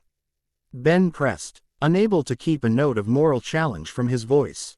That's a convenient ethical framework. A sound emerged from Vilgaxia that might have been a sigh. You were indeed raised human. Your SP's preoccupation with universal moral principles is both its greatest strength and its most crippling weakness. She rose, moving to a viewport that showed Earth in the distance, the fleet now visibly withdrawing toward lunar orbit as promised. Consider this, Benjamin, in the 10,000 years of Chimera sui generis expansion, how many species have we driven to extinction? How many civilizations completely obliterated? The question seemed like a trap, but Ben answered honestly. I don't know. None, Vilgaxia stated flatly. Not one. Compare that to humanity's record on a single planet over a mere few thousand years. We conquer, yes. We subjugate when necessary, but we preserve what we take. She turned back to him. The galaxy is not a gentle place, my son. Most spacefaring civilizations would have eradicated humanity upon first contact simply to eliminate potential future competition. The perspective was jarring, not because Ben necessarily agreed, but because he couldn't entirely dismiss it either. The history of his adopted species certainly included enough atrocities to make moral high grounding complicated. If preservation is your goal, he challenged, why not cooperation instead of conquest? Alliance rather than subjugation, an admirable ideal, Vilgaxia acknowledged. One I attempted early in my reign. The results were instructive. Something like genuine regret crossed her alien features. Peace requires all parties to desire it equally. In my experience, most civilizations interpret peace offerings as weakness to be exploited. Before Ben could respond, a chime sounded, and a holographic display materialized between them. Siphon's elongated features appeared, his expression carefully neutral. My queen, Earth's governing bodies have acknowledged our communication attempts. The United Nations Security Council requests direct dialogue with you as representative of the Chimera sui generis empire. Very prompt, Vilgaxia observed. Pat, the communication through to my private audience chamber. There is a complication, Siphon continued. They have requested the presence of a human representative aboard our vessel as condition for continued dialogue. Specifically, they ask for someone named Kai Green, from something called the Interspecies Cultural Exchange Initiative. Ben's eyebrows rose in surprise. Kai Green, he recognized the name from news reports. She was a prominent anthropologist who specialized in theoretical extraterrestrial contact scenarios, though publicly her work was presented as purely hypothetical. Vilgaxia's facial tentacles shifted in what Ben was beginning to recognize as thoughtfulness. Interesting. They've chosen someone with actual knowledge of extraterrestrial civilizations rather than a political figurehead. She glanced at Ben. Your species continues to surprise me. To Siphon, she commanded, accept their condition. Arrange transport for this Kai Green with appropriate diplomatic protocols. After Siphon acknowledged and the communication ended, Vilgaxia turned to Ben with unexpected directness. You see, I honor our agreement. Diplomatic channels opened, fleet withdrawn to lunar orbit, and now accepting a human representative aboard my flagship. These are not the actions of the mindless conqueror your Petrosapian guardian has painted me to be. Actions speak louder than words. Ben acknowledged cautiously. I appreciate the effort toward peaceful resolution. Vilgaxia made a gesture that somehow conveyed both dismissal and approval. We will continue our discussion after I meet with this human diplomat. In the meantime, these quarters are yours to explore freely. She indicated the expansive suite beyond the receiving room. Security protocols recognize why. Our genetic signature. You have access to most of the royal deck, though command functions and weapons systems remain restricted. She moved toward the exit, then paused, turning back with an expression Ben couldn't quite interpret. I have waited 25 years to reclaim you, my son. Whatever you may think of me and my methods, never doubt that your return brings me genuine satisfaction. That surprisingly emotional statement, she departed, leaving Ben alone in quarters designed for royalty he'd never known he was. The following hours passed in exploration and contemplation. Royal quarters proved to be extensive, a sprawling complex of chambers serving various functions, many equipped with technology Ben could only guess at. Most fascinating was what appeared to be a historical archive, where holographic displays documented the 10,000-year history of the Chimera sui generis empire from its origins on a single world to its current multi-galaxy span. Ben lost himself in these records, absorbing information about the civilization that comprised half his heritage. The Chimera sui generis had begun as aquatic beings, gradually evolving toward amphibious existence as their homeworld's oceans receded. Their first space travel had been born of necessity, environmental degradation forcing them to seek resources beyond their planet. What began as survival expanded into systematic expansion over millennia. Ben noted a pattern. Early Chimera sui generis conquests had indeed been brutal, but over time, their methods evolved toward preservation and integration rather than destruction. Vilgaxia's reign represented the most recent chapter in this evolution, still imperialistic, still fundamentally conquest-oriented, but with a pragmatic approach to resource and species management. The complexity challenged Ben's initial moral certainty. By human ethical standards, the empire remained fundamentally unjust, denying sovereignty to conquered peoples, extracting resources without full consent, maintaining hierarchy with Chimera sui generis at the apex. Yet compared to many other interstellar powers documented in the archives, their approach seemed almost enlightened. Moral relativism is a dangerous path, came Tetrax's voice from behind him. Ben turned to find the Petrosapian standing in the chamber's entrance, her crystalline form casting prismatic reflections across the historical displays. How did you get in here? He asked, genuinely curious rather than alarmed. Petrosapians have certain advantages when navigating crystalline-based security systems, she replied cryptically. I've been monitoring your conversation with the Queen, eavesdropping on a royal family reunion. Ben raised an eyebrow. Pretty sure that's treason in most empires. Only treason if one acknowledges the empire's legitimacy, Tetrax countered, moving further into the chamber. I see Vilgaxia has been educating you in her version of history. Ben gestured toward the displays. I'm capable of forming my own opinions. She's not what I expected. The most dangerous conquerors rarely are. Tetrax studied the historical records with obvious skepticism.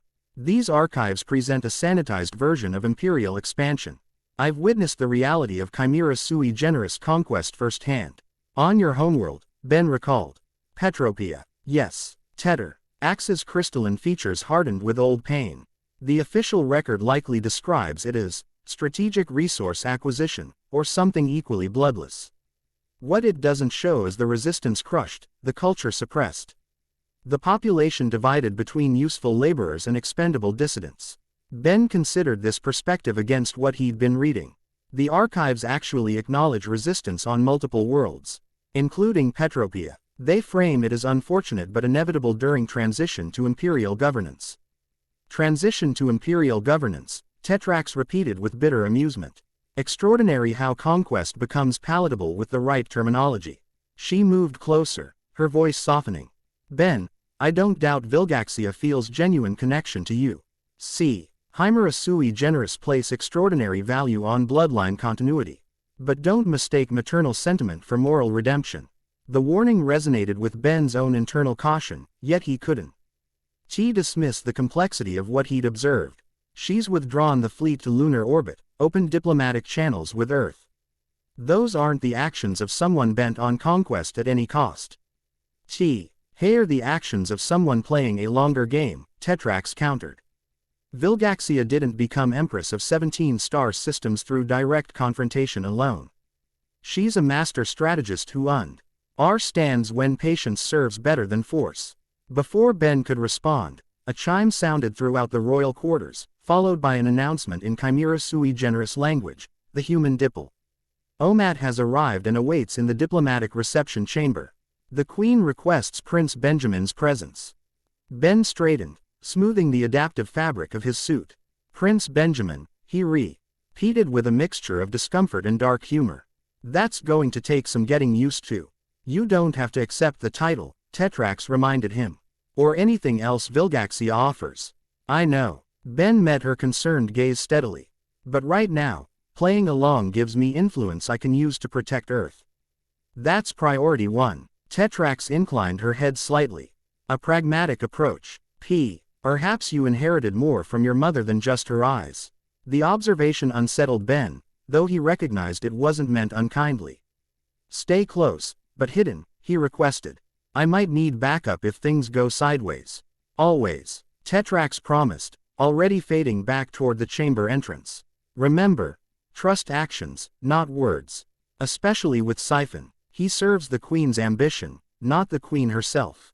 With that warning, she vanished into the shadows of the royal quarters, leaving Ben to make his way to the diplomatic reception chamber alone. The diplomatic reception chamber proved to be smaller than the throne room but no less impressive. Designed specifically for interspecies negotiation, it featured environmental adaptation zones that could accommodate diverse biological requirements. The central area contained a circular table of some material resembling marble but with subtle bioluminescent patterns tracing through its structure. Queen Vilgaxia already occupied the chamber's most prominent position, her imposing form somehow more regal in this setting than in the throne room. Siphon stood at her right hand, data displays hovering at his fingertips. And facing them, standing with remarkable composure given the circumstances, was a human woman Ben recognized from news footage but had never met in person. Kai Green appeared to be in her early 30s, with long dark hair pulled back in a practical style and features suggesting mixed Native American and Asian heritage. She wore what appeared to be a formal diplomatic uniform, navy blue with silver accents bearing the United Nations insignia, but carried herself with the alert awareness of someone with field experience rather than a career bureaucrat. All three turned as Ben entered, creating a momentary tableau of power dynamics he found fascinating despite the tension. Vilgaxia radiated imperial authority yet seemed almost pleased by his arrival. Siphon's expression betrayed calculation beneath his deferential mask. And Kai Green, her dark eyes widened briefly in recognition before her diplomatic training reasserted itself. Ah, Benjamin, Vilgaxia greeted him, using his full name rather than the royal title, a deliberate choice for the human diplomat's benefit, Ben suspected.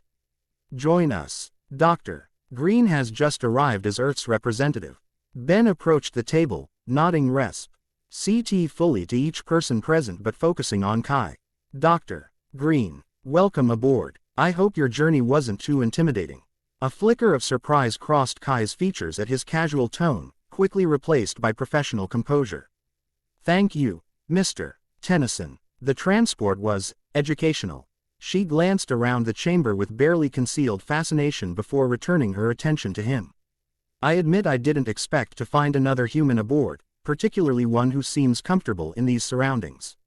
My son's presence is part of what we must discuss, Vilgaxia interjected smoothly, gesturing for everyone to be seated. Please, let us proceed with formalities. As they took their positions around the table, Ben found himself directly across from Kai. Up close, he noticed Aile's news footage had never captured, intelligence in her dark eyes that missed nothing, the subtle confidence in her posture that suggested she'd faced unusual situations before, and most interestingly, the complete lack of fear she displayed despite being aboard an alien flagship facing the ruler of an interstellar empire. First, introductions for the record, Kai began with practiced diplomacy. I am Kai Green, representing the United Nations Security Council as Special Envoy with temporary plenipotentiary authority for initial contact protocols. I understand I address Queen Vilgaxia of the Chimera Sui Generis Empire. You do, Vilgaxia confirmed, her tentacles arranged in what Ben was beginning to recognize as her diplomatic configuration. With me as High Commander Siphon, my chief of operations, and Benjamin Tennyson, my son and heir to the imperial throne. Kai's composure faltered momentarily at this explicit confirmation of Ben's status, though she recovered admirably. I see. That clarifies certain questions immediately. She glanced at Ben with newfound interest before continuing. Queen Vilgaxia, the governments of Earth acknowledge your communication and withdrawal to lunar orbit as gestures of peaceful intent. However, the sudden appearance of a previously unknown interstellar power in our solar system has created significant concern among our leadership and populace. Understandable, Vilgaxia replied, though not entirely accurate. Your governments, or at least, certain elements within them, have been aware of Chimera Sui Generis' existence for decades. This assertion clearly surprised Kai. I'm afraid I have no information supporting that claim. The organization known as the Plumbers, Vilgaxia continued, has maintained awareness of multiple extraterrestrial civilizations, including mine, since at least the mid-20th century by your calendar. My interaction with Max Tennyson some 26 years ago was not first contact between our species. Ben watched Kai carefully, noting the subtle shift in her expression, not surprise at the information itself, but at hearing it stated so openly. She knew about the Plumbers, he realized. Her position as anthropological liaison for extraterrestrial contact wasn't hypothetical at all. I'm not authorized to discuss classified security operations, Kai responded carefully. My mandate covers present diplomatic engagement, not historical interactions. Fair enough, Vilgaxia conceded with surprising grace. Let us focus on current circumstances. My presence in your solar system has a single purpose: to retrieve my son, whose existence was recently confirmed through energy signatures our monitoring stations detected. Her gaze shifted meaningfully to the Omnitrix on Ben's wrist. Now that I have confirmed his safety, I am prepared to withdraw my fleet entirely from your system, provided certain conditions are met. Kai's eyes narrowed slightly at this transparently strategic approach. What conditions would those be? First, acknowledgement of Benjamin's status as a citizen of the Chimera Sui Generis Empire with diplomatic immunity on Earth. Second, a non-aggression pact between Earth and the Empire, formalizing our mutual disinterest in conflict. Third, establishment of a permanent diplomatic channel for addressing any future concerns that may arise between our civilizations. Ben watched this exchange with growing admiration for both participants. Vilgaxia's demands were expertly crafted, reasonable on surface examination while establishing precedents that favored imperial interests. Kai, meanwhile, was clearly parsing the implications with impressive speed, her expression revealing nothing of her internal analysis. These proposals require consultation with my superiors, she replied eventually. However, I can offer preliminary observations. Diplomatic recognition of dual citizenship seems reasonable, provided Mr. Tennyson retains his existing Earth citizenship rights. A non-aggression pact is potentially acceptable in principle, though the specific terms would require careful negotiation. Regarding permanent diplomatic channels, the United Nations would welcome such arrangements, provided they operate under principles of mutual respect and sovereignty. Vilgaxia's facial tentacles shifted in what Ben now recognized as satisfaction. Excellent. While you consult with your leadership, perhaps Benjamin might provide you with context regarding his unique situation. Siphon and I have matters requiring attention regarding fleet positioning. The strategic withdrawal was obvious, giving Ben and Kai privacy to speak freely while maintaining the appearance of diplomatic courtesy. Vilgaxia rose, nodding to both humans before departing with Siphon in tow. Once the chamber doors closed behind them, Kai's carefully maintained diplomatic facade relaxed fractionally. She studied Ben with undisguised curiosity. So, she said, her voice dropping to a more personal register. You're the son of an alien empress. That's not in the standard first contact protocols. Despite the tension of the situation, Ben found himself appreciating her dry humor. Yeah, finding out you're half alien and royalty makes for an interesting birthday.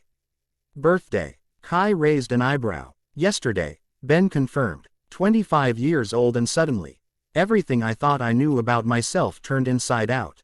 Understanding dawned in Kai's expression. The energy signature they detected. It was the Omnitrix, wasn't it?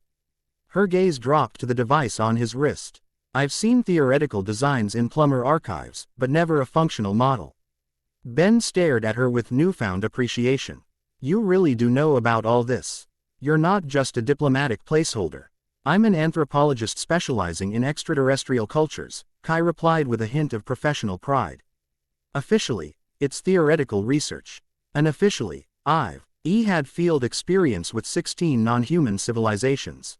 She leaned forward slightly, including brief contact with Chimera sui generis trade representatives, though never anyone of your mother's stature. 16 civilizations. Ben couldn't keep the surprise from his voice. Earth has that many alien contacts. More, actually. The plumbers maintain relations, sometimes tense, sometimes co-operative, with over 30 spacefaring species that have interests in this sector. Kai's expression grew more serious. Which is why Queen Vilgaxia's arrival with a battle fleet caused such alarm. Chimera sui generis empire has a reputation for aggressive expansion. So I've gathered, Ben acknowledged. Though she claims preservation rather than destruction as their goal. An empire by any other name. Kai noted skeptically. But your presence changes the diplomatic calculus significantly. Half-human royalty creates possibilities we never anticipated. She studied him with renewed interest. How much of this did you know before yesterday? Practically nothing, Ben admitted. I knew I was different, stronger, faster reflexes, some unusual abilities. But I attributed it to me rare genetic condition my adoptive parents were uncomfortable discussing. Kai's expression softened with genuine sympathy. That's a lot to process in 24 hours. From ordinary citizen to intergalactic political asset. Her gaze dropped again to the Omnitrix. And that device complicates things further. The plumbers have classified the Omnitrix as a Tier 1 technology, potentially civilization-altering if deployed broadly. Ben flexed his wrist, the Omnitrix catching the chamber's subtle lighting. It's permanently bonded to me now. Removing it would apparently create an explosion. That would take out a significant portion of North America. That tracks with theoretical models, Kai confirmed grimly. The energy requirements for DNA manipulation on that scale are astronomical. She hesitated, then asked directly, have you used it yet? A few times, Ben acknowledged. It's incredible, transforming into different alien species, accessing their natural abilities and INSTINCTS while maintaining my own consciousness. He met her gaze directly. And yes, I'm aware of how dangerous that makes me in certain people's eyes. Including your mother's, Kai noted perceptively. The Omnitrix represents power she didn't anticipate you possessing. It changes you from valuable bloodline heir to potentially independent power center. The observation was startlingly accurate. Ben found himself impressed by Kai's political acumen. She'd immediately identified the underlying tension in his relationship with Vilgaxia that he himself was still processing. You're good at this, he acknowledged. Reading between the lines. Interspecies diplomacy requires understanding motivations beyond the explicitly stated, Kai replied with a slight smile that transformed her professor. Echelonal demeanor into something more approachable. And royal family dynamics follow similar patterns across multiple civilizations. A comfortable silence fell between them as each reassessed the other in light of their conversation. Ben found himself appreciating Kai's balanced approach, neither overawed by his newly discovered heritage nor dismissive of the human perspective he still fundamentally shared. So what happens now? He finally asked. Realistically, not diplomatically. Kai considered the question seriously. Best case scenario, we negotiate a genuine non-interference agreement. Queen Vilgaxia withdraws her fleet but maintains diplomatic presence. You serve as a natural bridge between worlds due to your dual heritage. She paused, her expression growing more somber. Worst case, the Queen is simply biding her time, using these negotiations to assess Earth's defenses and technological level while positioning assets for eventual incorporation into her empire. And what does your instinct tell you? Ben pressed. That the truth lies somewhere between. Kai met his gaze directly. I don't believe she came all this way just to say hello to her long-lost son, Omnitrix or no Omnitrix. But I also don't think immediate conquest is her goal. The chimera sui generis think in terms of decades and centuries, not news cycles and election terms like human politicians. He assessment aligned with Ben's own developing impression of his mother, calculating but not impulsive, strategic rather than tactically opportunistic. Whether that made her more or less dangerous remained to be seen. I want to protect Earth, he stated simply. Whatever happens with my mother, whatever I learn about my heritage, that remains my priority. Kai studied him with renewed interest. Even if it means rejecting your chimera sui generis side, your claim to an interstellar throne. The question cut to the heart of the identity crisis Ben had been grappling with since the Omnitrix found him. I don't know what I want regarding the Empire, he admitted honestly. But I know Earth is my home. The people there are worth protecting, even from my mother if necessary. Something like approval flickered in Kai's dark eyes. That's reassuring to hear. The plumbers have protocols for first children, half-human offspring of extraterrestrial beings. They rarely maintain such clear loyalty to their human origins when presented with the power and opportunity their alien heritage offers. I'm not saying the Empire doesn't fascinate me, Ben clarified. It does. The history, the technology, the sheer scale of it all, it's incredible. But fascination doesn't equal allegiance. A sophisticated distinction, Kai noted appreciatively. And one that might serve us all well in the negotiations ahead. Before Ben could respond, the chamber doors slid open, readmitting Vilgaxia and Siphon. The Queen's expression was unreadable to human eyes, but her posture suggested tension that hadn't been present earlier. Circumstances have changed, she announced without preamble. A hybrid command vessel has entered the solar system, approaching from the heliosphere boundary. Our trajectory suggests they tracked the Omnitrix activation energy signature. Ben and Kai rose simultaneously, the implications immediately clear to both. The hybrid, xenophobic purists who read all other species' genetic inferiors, represented a threat entirely different from chimera sui generis imperial ambitions. The hybrid rarely venture this far from their core systems, Kai observed. Diplomatic mask firmly back in place. Their presence suggests unusual interest in Earth. Not Earth, Vilgaxia corrected. The Omnitrix. And my son. Her crimson eyes fixed on Ben with surprising intensity. The device alone would attract their attention. Combined with royal chimera sui generis DNA, it represents what they would consider a genetic abomination of the highest order, power they neither control nor tolerate.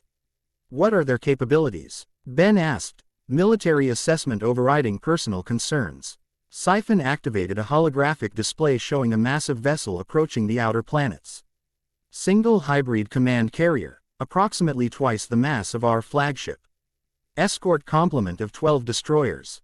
Conservative weapons assessment suggests planet-cracking capabilities. They wouldn't. Kai breathed, horror evident in her voice. Earth has done nothing to provoke them. The hybrid require no provocation beyond existence, Vilgaxia stated coldly. Their genetic purism extends to eliminating worlds they consider contaminated by what they deem inferior species. How long until they reach Earth orbit? Ben demanded. Approximately 16 hours at current velocity. Siphon replied. Our fleet could intercept at the Mars orbital line in 12 hours. The implied strategy was clear. Vilgaxia was offering to use her dreadnoughts as a defensive line between Earth and the approaching hybrid fleet. The gesture was either genuinely protective or masterfully manipulative, positioning her as Earth's defender rather than potential conqueror. I need to report this development immediately, Kai stated, her professional composure returning despite the alarming news. Earth's governments must be informed of this additional presence and its implications. Of course, Vilgaxia agreed smoothly. Commander Siphon will escort you to a secure communication chamber. Meanwhile, her gaze returned to Ben. I would discuss defensive options with my son. The Omnitrix may prove crucial in the coming confrontation. As Siphon led Kai from the chamber, Ben turned to his mother with newfound wariness. Convenient timing, he observed. Quote, a greater threat appears just as you're negotiating with Earth. Vilgaxia's facial tentacles arranged themselves in what Ben was beginning to recognize as her equivalent of a grim smile. You suspect I manufactured this threat. Logical, but incorrect. The hybrid are genuine, and genuinely dangerous. Their arrival simply clarifies the situation. Clarifies how. It demonstrates that I am not the greatest threat to your adopted homeworld. Vilgaxia moved to the holographic display, expanding the image of the approaching hybrid fleet. The Chimera sui generis empire may conquer, but we preserve what we take. The hybrid obliterate what they deem impure, which includes hybrid beings like yourself. Ben studied the alien vessels, their design unlike either human or Chimera sui generis architecture, angular, almost crystalline, with an unsettling asymmetry that suggested minds operating on fundamentally different principles. What do you suggest? He asked finally. An alliance of necessity. Vilgaxia replied without hesitation. My fleet will engage the hybrid at the Mars orbital line, preventing them from reaching Earth. But the Omnitrix, wielded by someone of your IQ abilities, could tip the balance decisively. You want me to fight alongside you, Ben translated, weighing implications. To publicly align myself with the Chimera sui generis empire against the hybrid. I want you to help defend the planet you consider home, Vilgaxia countered smoothly. That our interests temporarily align is convenient, not manipulative. The distinction was technically accurate but politically significant. By framing his participation as defense of Earth rather than alliance with her empire, Vilgaxia was offering him a path that preserved his autonomy while securing his cooperation. And afterward, Ben pressed, when the hybrid are defeated, assuming we're successful, what then? Vilgaxia regarded him with what appeared to be genuine respect. You continue making your own choices. As I promised earlier, my offer remains. Acknowledge your heritage and accept protection, or reject it and live independently, though with increased risk from those who would target you for what you carry. Her clawed hand gestured toward the Omnitrix. But first, we must ensure there is an afterward. The logic was impeccable, the threat genuine.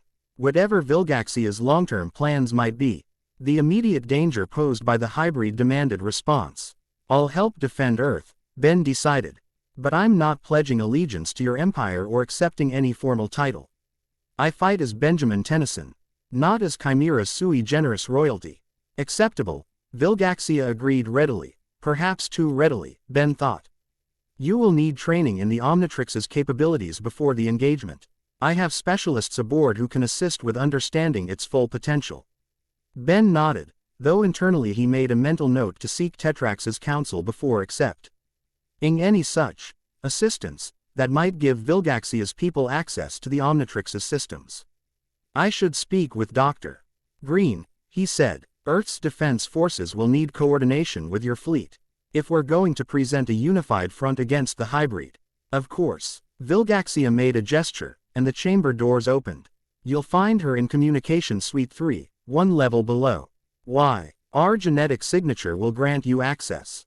As Ben moved to depart, Vilgaxia added something unexpected. Benjamin. He paused, turning back. Whatever you may think of me or my methods, know this.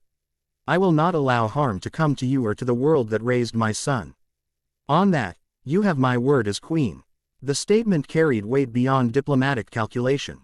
For the first time, Ben Glimp said what might be genuine maternal protectiveness beneath the imperial facade, a complexity he was still struggling to reconcile with everything he'd learned about Queen Vilgaxia of the Chimera sui generis. Thank you, he replied simply, then departed to find Earth's representative and prepare for what might be humanity's first interstellar war. Chapter 2 and Chapter 3, Plumbers and Thieves. Interstellar warfare, Ben discovered, bore little resemblance to human conflicts. 3 days had passed since the confrontation at the Mars orbital line, a battle that defied conventional description. Chimera sui generis dreadnoughts had engaged the hybrid fleet in an eerie silence, energy weapons tearing through the vacuum while Ben, transformed into a crystalline Petrosapian, had worked alongside specialized boarding teams to disable the hybrid command carrier from within.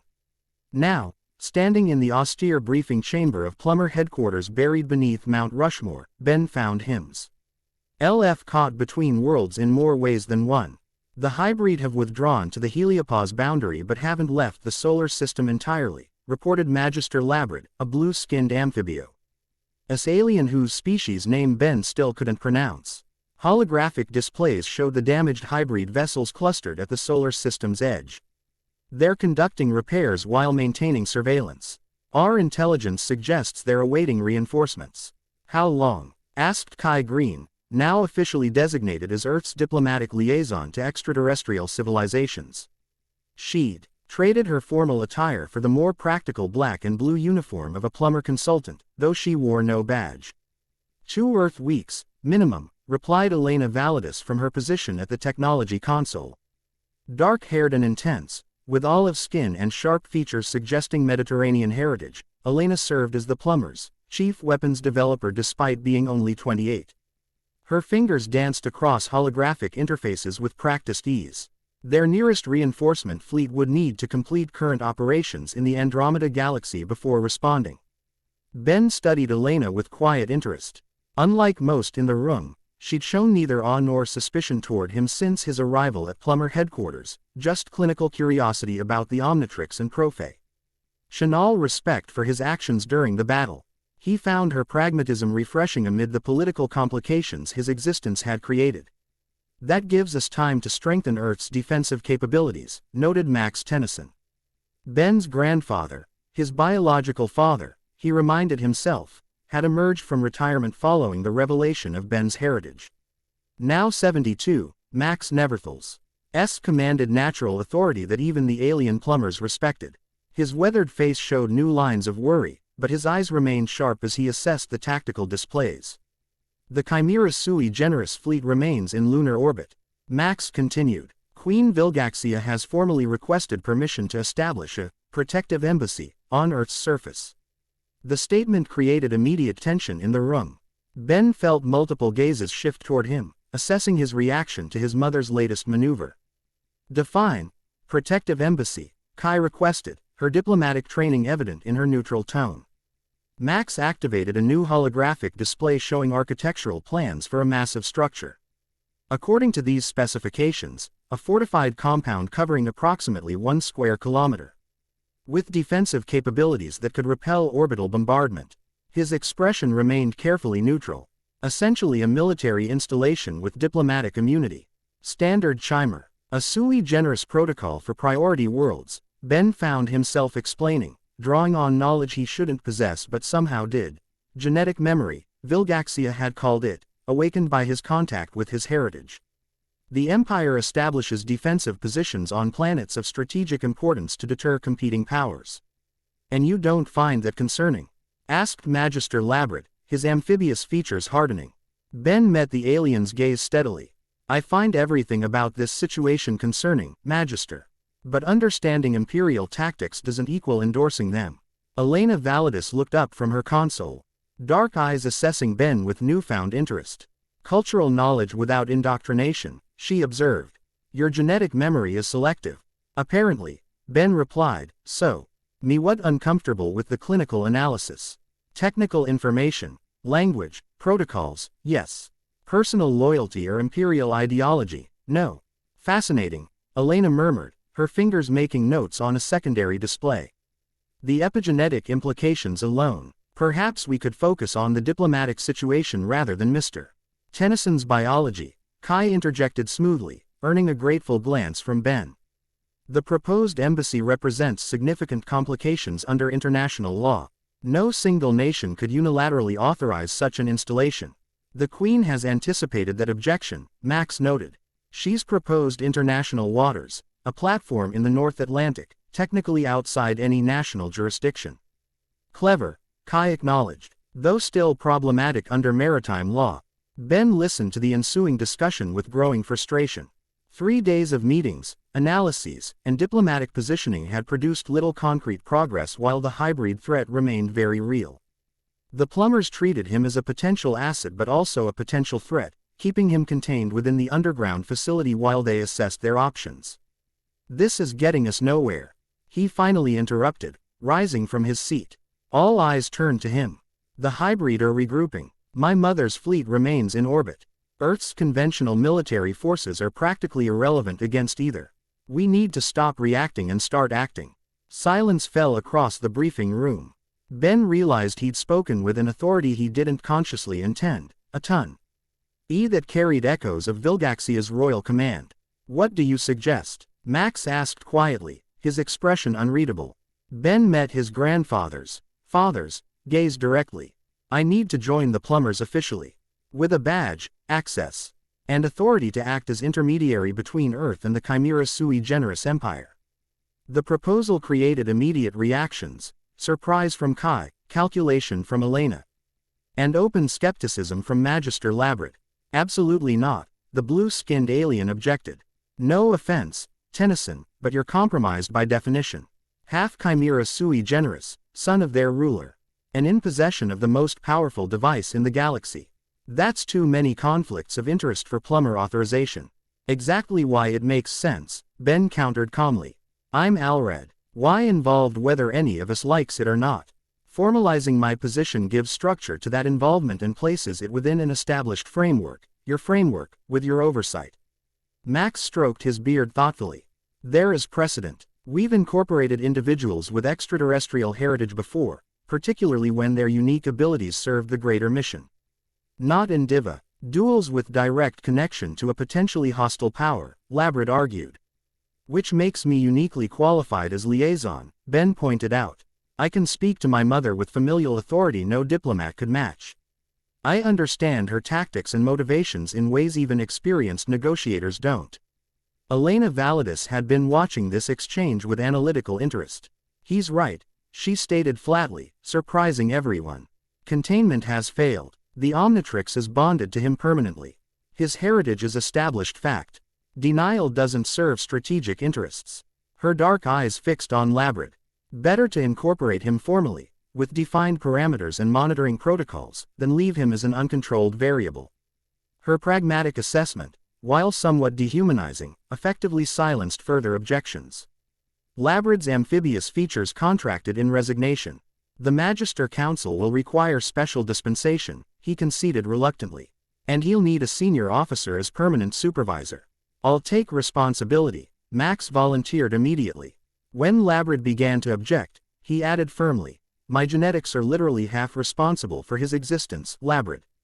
If anyone should bear the accountability, it's me." The room fell silent again, the complex personal dynamics momentarily overshadowing the interstellar crisis. Ben felt a complicated mix of emotions toward Max, gratitude for his support now, but also lingering questions about the secrets kept throughout his childhood. "Very well," Labrid finally agreed. "Provisional Plummer status, effective immediately. Authorization level beta, restricted to Earth operations, with mandatory review after 30 days. He fixed Ben with a stern gaze. "One step out of line, Tennyson, and your badge gets yanked faster than a Galilean gravity well." "Understood," Ben replied solemnly. "Thank you, Magister." "Don't thank me yet," Labrid muttered. "Wait until you've completed orientation and mandatory protocols. Validus, he's your problem for technical assessment and equipment calibration." Elena nodded briskly. "I've already designed specialized monitoring equipment for the Omnitrix. Preliminary analysis suggests remarkable adaptive properties beyond initial specifications." To Ben, she added, "My lab, 20 minutes. We'll establish baseline readings before field deployment." With that, the meeting adjourned. As the others filed out, Max approached Ben, gesturing for him to remain behind. When they were alone, the older man's official demeanor softened into something more vulnerable. "I owe you an explanation," he began quietly. "About your mother, about why I never told you the truth." Ben leaned against the briefing table, studying the man who was technically his father but had always been his grandfather. "You've got nothing to apologize for. You protected me the best way you knew how." Max shook his head, the weight of decades of secrets evident in his expression. "Protection through ignorance is a temporary solution at best. I should have prepared you for the possibility that your heritage would eventually surface." "Would it have changed anything?" Ben asked genuinely. "If I'd grown up knowing I was half alien, son of an interstellar empress, would that have made all this easier to handle?" "Perhaps not," Max acknowledged, his weathered hand gesturing toward the Omnitrix. "But you might have been better prepared when that found you." Ben glanced down at the device on his wrist, its green hourglass symbol pulsing softly with internal energy. "How did you and her even happen?" Tetrax mentioned genetic sampling, but not much else. Max's expression grew distant, remembering. "It wasn't romantic, if that's what you're asking. During diplomatic negotiations 26 years ago, I served as Earth's representative to the Chimera sui generis fleet. Vilgaxia was fascinated by human adaptability, our genetic diversity. She requested samples F, or scientific study as part of the negotiation. Samples you provided, Ben noted without judgment. As authorized by Plumber High Command, yes. Max met Ben's gaze directly. What I didn't know, and none of us knew, was that she intended to combine that genetic material with her own to create a hybrid heir. The first I learned of your existence was when Tetrax brought you to Earth as an infant, explaining that the royal nursery had been destroyed in an attack and you were presumed dead by the Chimera sui generis empire. The information aligned with what Tetrax had told him, but hearing it from Max added emotional context that the Petrosapiens account had lacked. Why did you arrange for Carl and Sandra to adopt me rather than raising me yourself? Ben asked the question that had been bothering him most. Max's expression clouded with old pain. Your grandmother had recently passed. I was still active duty with the plumbers, often off-world for extended periods. Carl and Sandra couldn't have children of their own. And they were. He hesitated, then continued softly, they were good people, Ben. The best parents I could have hoped would raise you. They were, Ben agreed, thinking of his adoptive parents with renewed appreciation. Tetrax had mentioned arranging for their protection, something he needed to verify had been properly executed. I'm not angry, if that's what you're worried about. Just trying to understand. Relief visibly washed through Max. Then there's hope for us yet, he said with the ghost of a smile. Now, you'd better get to Alina's lab. She's not someone who appreciates tardiness, especially when alien technology is involved. Ben nodded, pushing away from the table. At the doorway, he paused, looking back at the man who had been so many things to him, grandfather, mentor, protector, and now, in some complicated biological way, father. For what it's worth, he said quietly, you were always more of a father to me than just a grandfather. That hasn't changed. Max's eyes glistened momentarily before he mastered his emotion with military discipline. Go on, son. The galaxy isn't going to save itself. Elena Validus's laboratory. Rye occupied an entire sublevel of the plumber facility, a sprawling complex of interconnected chambers filled with technology that blended Earth's science with extraterrestrial principles. As Ben entered through the security checkpoint, he found himself in what appeared to be the main research area, a vast space dominated by holographic workstations, prototype weapons in various stages of development, and containment units housing alien artifacts under study. Elena herself stood at a central console, her attention focused on complex equations scrolling across multiple displays. She'd exchanged her uniform jacket for a lab coat over a fitted black t-shirt, her dark hair pulled back in a practical ponytail that emphasized her sharp features and intense focus. Right on time, she noted without looking up. Unexpected punctuality from someone with royal blood. Ben approached the workstation, recognizing the equations as relating to quantum field theory, though with modifications he'd never seen in standard physics. Is that supposed to be a joke about inherited privilege, or just general skepticism about my reliability? Elena glanced at him, dark eyes assessing. Observation, not judgment. Most individuals with extraordinary abilities or status tend to consider schedules beneath them. She gestured toward a raised platform surrounded by scanning equipment. Stand there, please. I need baseline readings of the Omnitrix in its dormant state. Ben complied, stepping onto the platform. I was raised by middle-class parents in Bellwood, not in some alien palace. Finding out I'm half Chimera sui generis didn't suddenly give me an entitlement complex. Interesting, Elena murmured, though whether in response to his statement or to the data appearing on her screens remained unclear. Extend your arm with the Omnitrix, please. As Ben held out his left arm, mechanical armatures descended from the ceiling, positioning sophisticated scanning devices around the device. The Omnitrix pulsed briefly in response to the proximity of alien technology, its hourglass symbol brightening. It responds to external stimuli even without conscious activation, Elena observed, fingers flying across her interface. Fascinating. The integration with your biological systems is far more comprehensive than theoretical models predicted. It's bonded to my DNA, Ben explained. That's why it can't be removed without Catastrophic energy release equivalent to approximately 12 megatons, Elena finished. Yes, I've reviewed the theoretical specifications. What interests me is how it's integrated with your specific hybrid physiology. She adjusted the scanning parameters, focused entirely on the technical challenge rather than the person before her. Normal human DNA wouldn't support this level of synchronization. Lucky me, Ben remarked dryly. Half-alien royalty with a doomsday device permanently attached to my wrist. Every mother's dream for her son. That earned him a brief glance from Elena. Something almost resembling humor flickering across her otherwise clinical expression. Self-pity doesn't suit someone with your capabilities, Tennyson. Not self-pity, Ben corrected. Gallows humor. There's a difference. Elena made additional notations before continuing.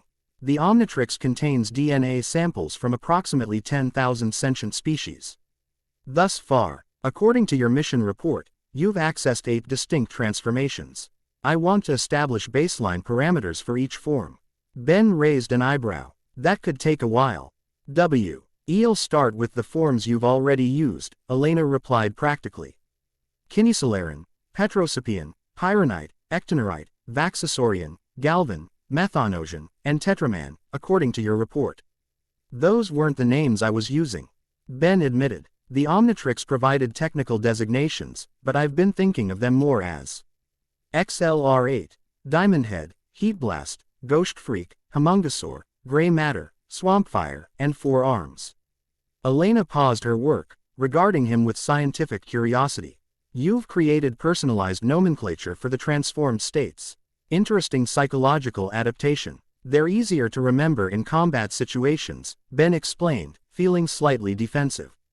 Saying, I need to go Petrosapian now, takes longer than going Diamondhead. Logical, Elena conceded, resuming her analysis. Though I'll use the proper taxonomic designations in my reports. She made additional adjustments to the scanning equipment.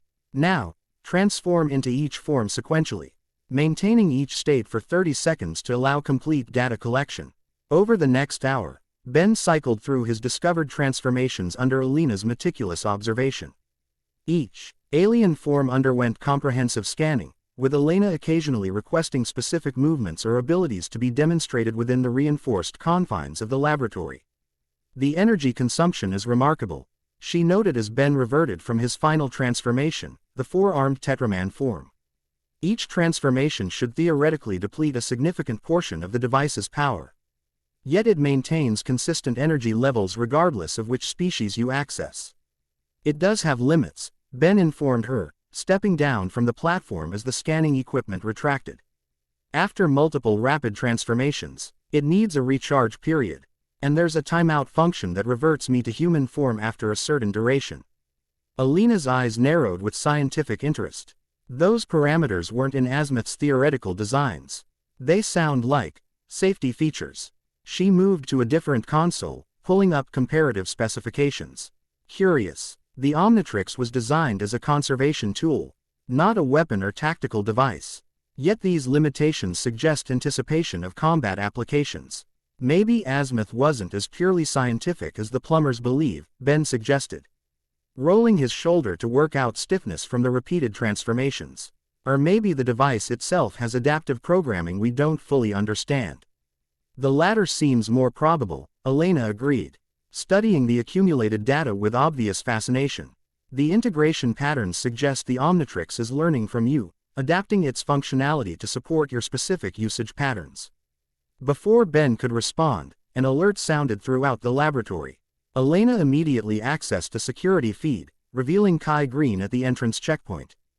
Dr. Validus, I's voice came through the communication system.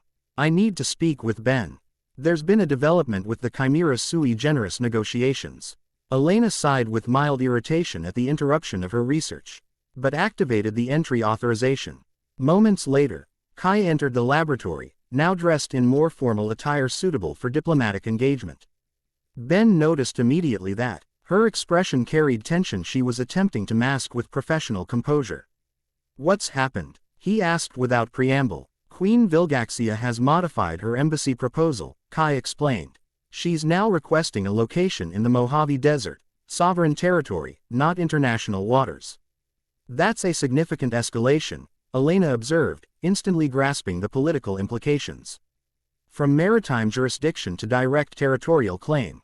Exactly, Kai confirmed, and she specifically requested that you, Ben, personally present the revised proposal to the UN Security Council as her official representative. The strategic maneuver was transparent. Vilgaxia was forcing Ben to publicly align himself with Chimera sui generis interests, using the hybrid threat as levera. GE to accelerate Earth's acceptance of imperial presence. She's testing me, Ben realized aloud. Seeing if I'll publicly acknowledge my position as her heir by acting as her diplomatic proxy. Il simultaneously presenting human authorities with a seemingly reasonable human intermediary rather than dealing directly with alien negotiators, Kai added. It's an elegant political move. Elena had been monitoring the conversation with analytical detachment. The timing suggests opportunity exploitation.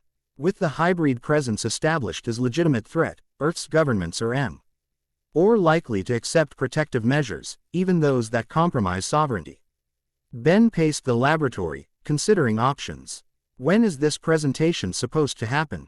Tomorrow morning, United Nations headquarters in New York. Kai replied, I've been designated as your diplomatic escort. That's barely enough time to review the proposal details, let alone prepare an appropriate presentation. Ben noted with growing suspicion. She's deliberately limiting my preparation time. Classic pressure tactic, Elena confirmed dispassionately.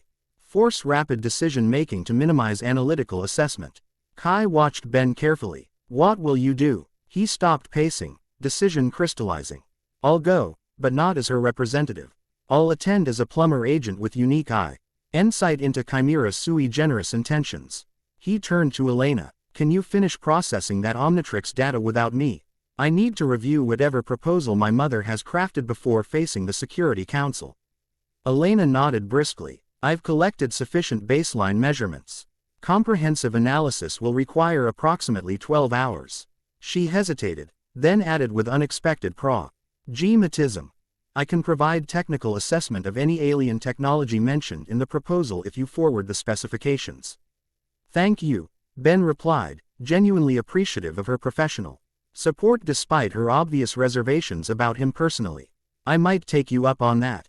As he and Kai departed the laboratory, Ben felt the weight of multiple responsibilities settling more firmly on his shoulders.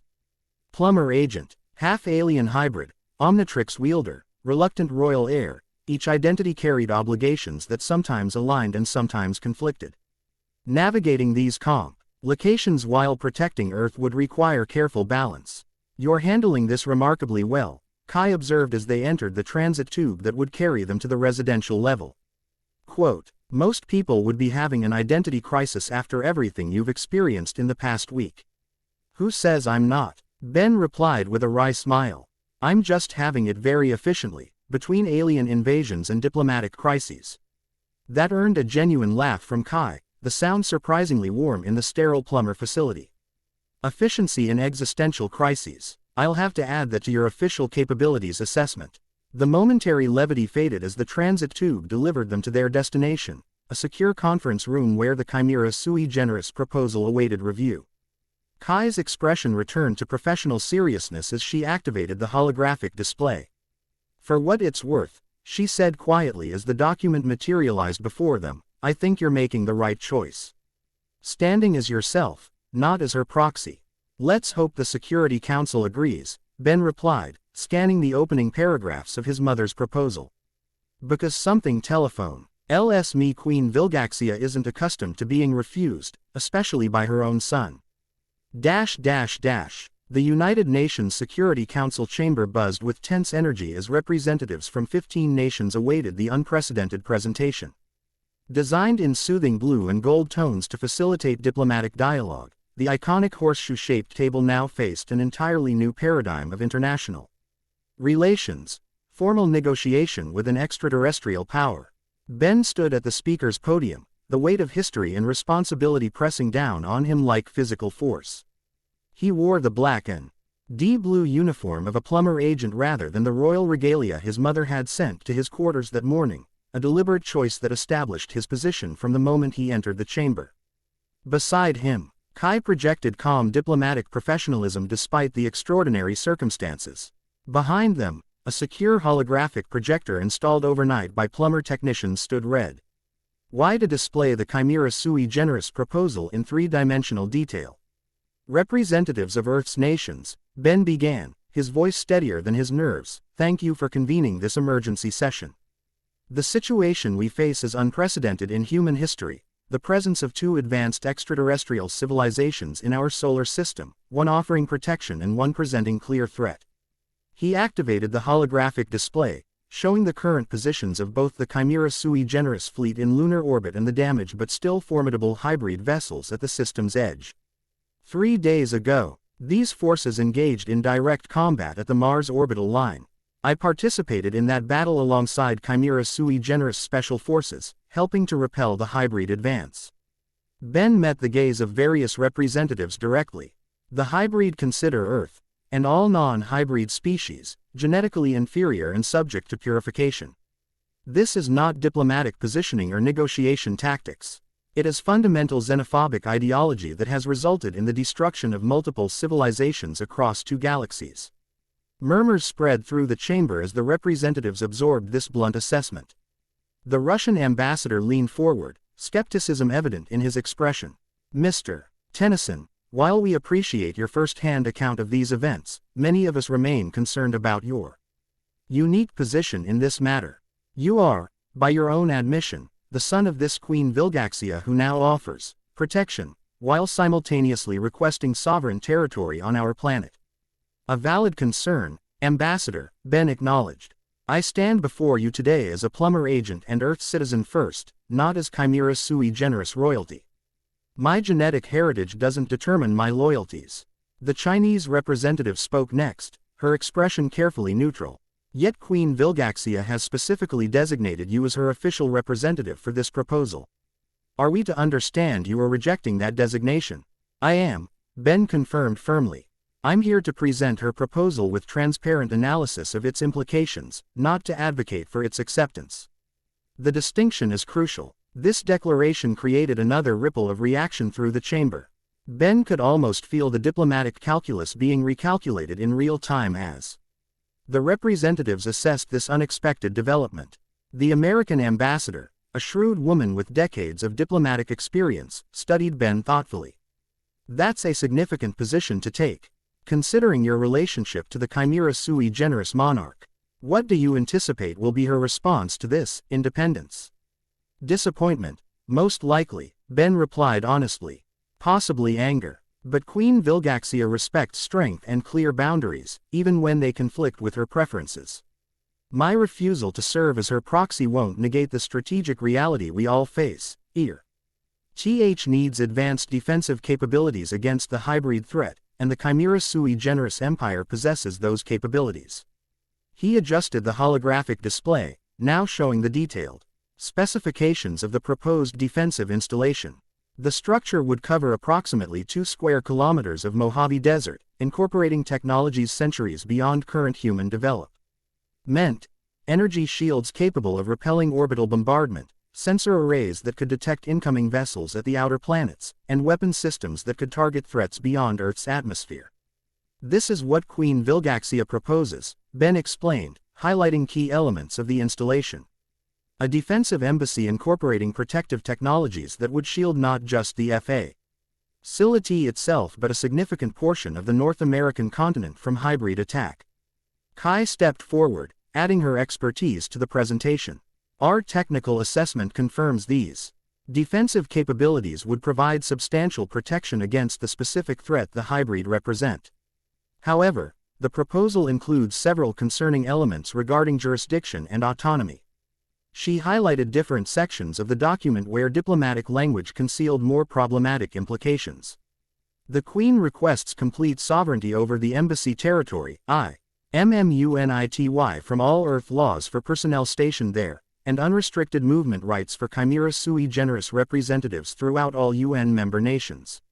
These terms are unacceptable, Ben stated flatly, surprising many representatives who had expected him to advocate for his mother's position.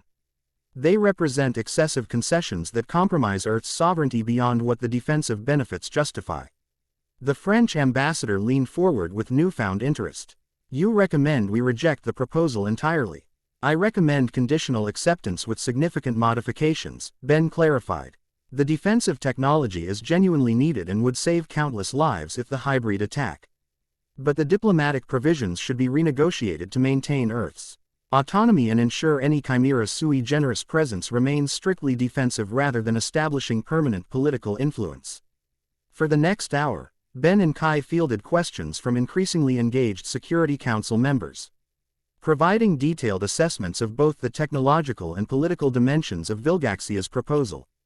Throughout, Ben maintained his position as independent analyst rather than imperial representative, earning grudging respect even from the most skeptical ambassadors. As the session neared its conclusion, the Secretary General herself addressed Ben directly. Mr. Tennyson, your unique perspective has provided valuable context for our deliberations. The Council will now enter closed session to formulate our response to Queen Vilgaxia's proposal. Given your personal connection to the monarch, would you be willing to convey our counterproposal directly once it's finalized? I would, Ben agreed, recognizing the diplomatic opportunity this represented. Though I recommend including Drive Green as official UN representative to ensure proper diplomatic protocols are maintained. Of course, the Secretary General acknowledged with a slight smile that suggested she approved of his careful positioning. We anticipate having our response prepared by tomorrow morning. Until then, this session is adjourned. As the Council members gathered their materials and began departing, several approached Ben personally, engaging in brief conversations that mixed diplomatic courtesy with thinly veiled assessment of this human who carried alien royal blood.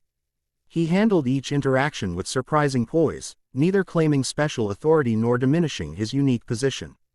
When the chamber finally emptied except for plumber security personnel, Kai turned to Ben with genuine admiration. That was masterfully done. You walked an impossible line between honesty and diplomacy. I just said what I thought, Ben replied, the formal persona Eid maintained throughout the session, relaxing into something more natural. Nothing masterful about it, which is precisely why it worked, Kai pointed out. Most of these diplomats have spent years detecting artificial positions and rehearsed talking points. Your genuineness cut through that expectation. She studied him with newfound appreciation. You're a natural mediator, Ben. Someone who can stand between worlds. Before he could respond to this unexpected compliment, their secure communicators simultaneously activated. Max Tennyson's voice emerged with urgent clarity. Ben, Kai, return to headquarters immediately. We have a situation. Impossible, Elena Validus stated flatly, her dark eyes fixed on the security footage playing across the main screen in Plumber Headquarters Command Center. That vault has 17 distinct security systems incorporating 5 different alien technologies. No individual could penetrate all of them. Yet someone clearly did, Max replied grimly, gesturing toward the empty pedestal visible in the recording. The quantum disruptor prototype is gone, along with the experimental phase shift generator you were developing. Ben studied the footage with growing concern. The recording showed a figure moving through the highest security vault in Plumber Headquarters as though the multiple defense systems simply didn't exist. More disturbing was how the intruder seemed to shift between solid physicality and something almost ethereal, parts of their form occasionally dispersing into colored mist before reconsolidating. That's not any alien species I've encountered, he noted, and it doesn't match anything the Omnitrix has shown me during transformations. Because it's not a natural biological state, Elena explained, her scientific detachment temporarily overwhelmed by obvious agitation. What you're seeing is the effect of controlled reality manipulation. Quantum uncertainty expanded to macroscopic scale. Kai leaned closer to the display, professional curiosity overriding diplomatic reserve. Is that even possible? I thought quantum effects were limited to subatomic particles. Theoretically impossible by known physics, Elena confirmed, bringing up additional data on a secondary screen. Yet our sensors recorded quantum fluctuations throughout the facility during the theft. Reality itself was being locally rewritten. In English, please, Max requested, his practical military mindset seeking actionable information rather than theoretical explanation. Elena sighed with mild frustration but complied. Someone walked into our most secure vault by temporarily changing the fundamental rules of reality in their immediate vicinity. Solid walls became permeable, energy fields dissipated, security systems registered normal conditions despite obvious breach.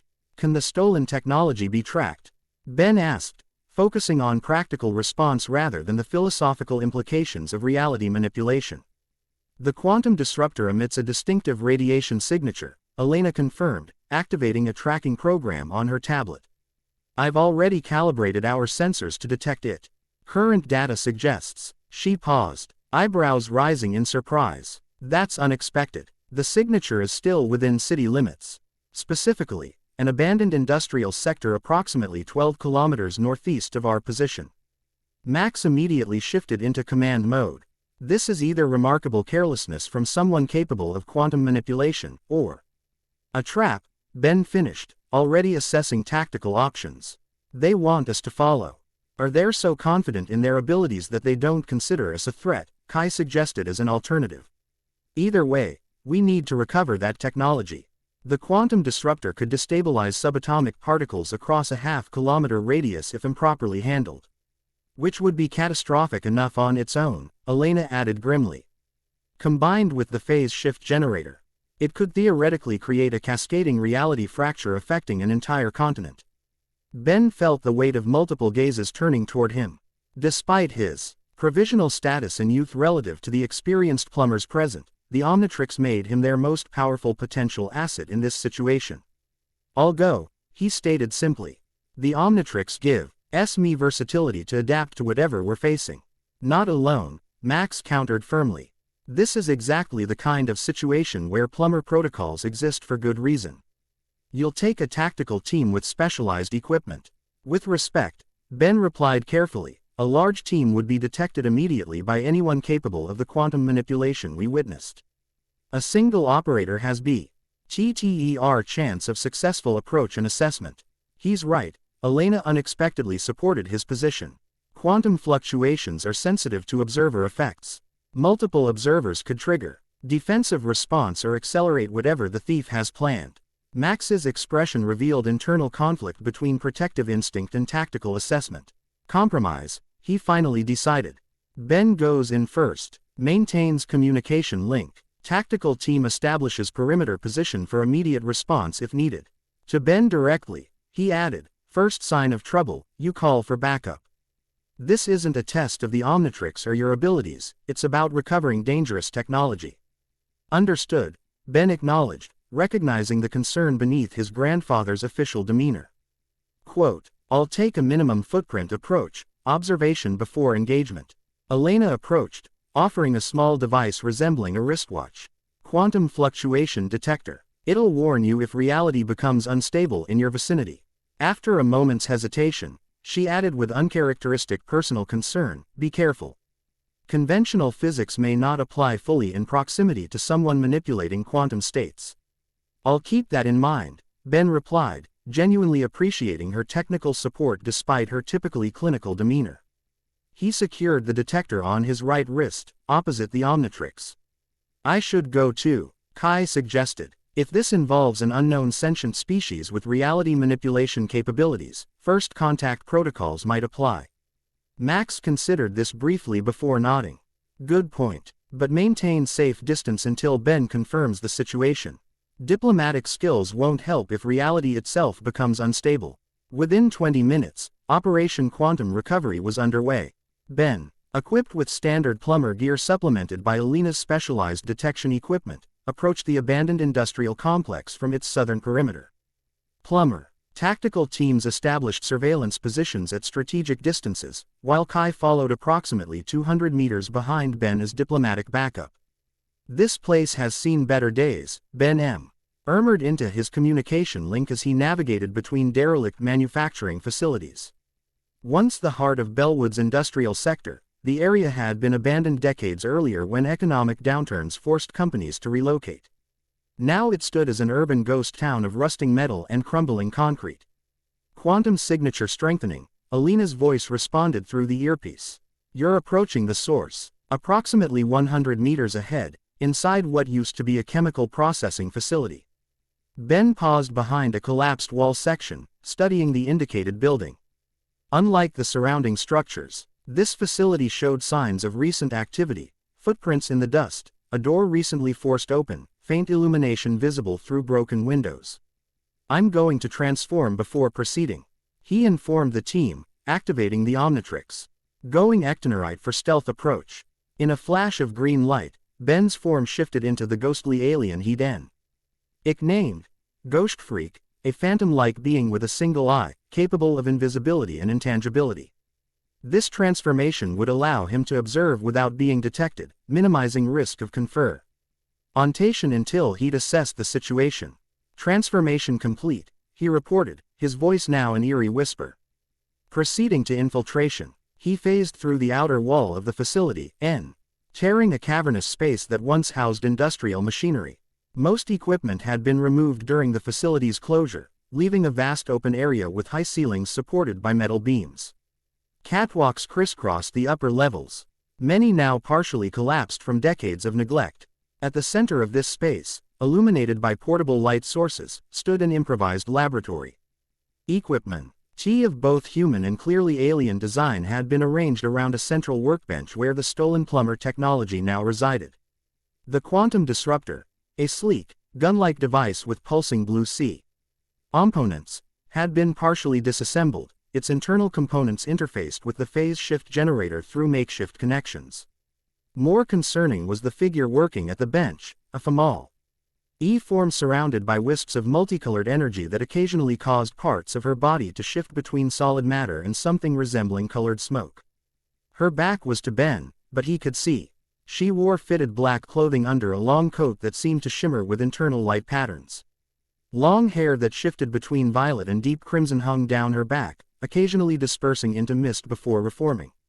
"Visual confirmation on target," Ben whispered. "Single humanoid entity, female appearance, demonstrating active quantum manipulation abilities. She's modifying the stolen technology, integrating components.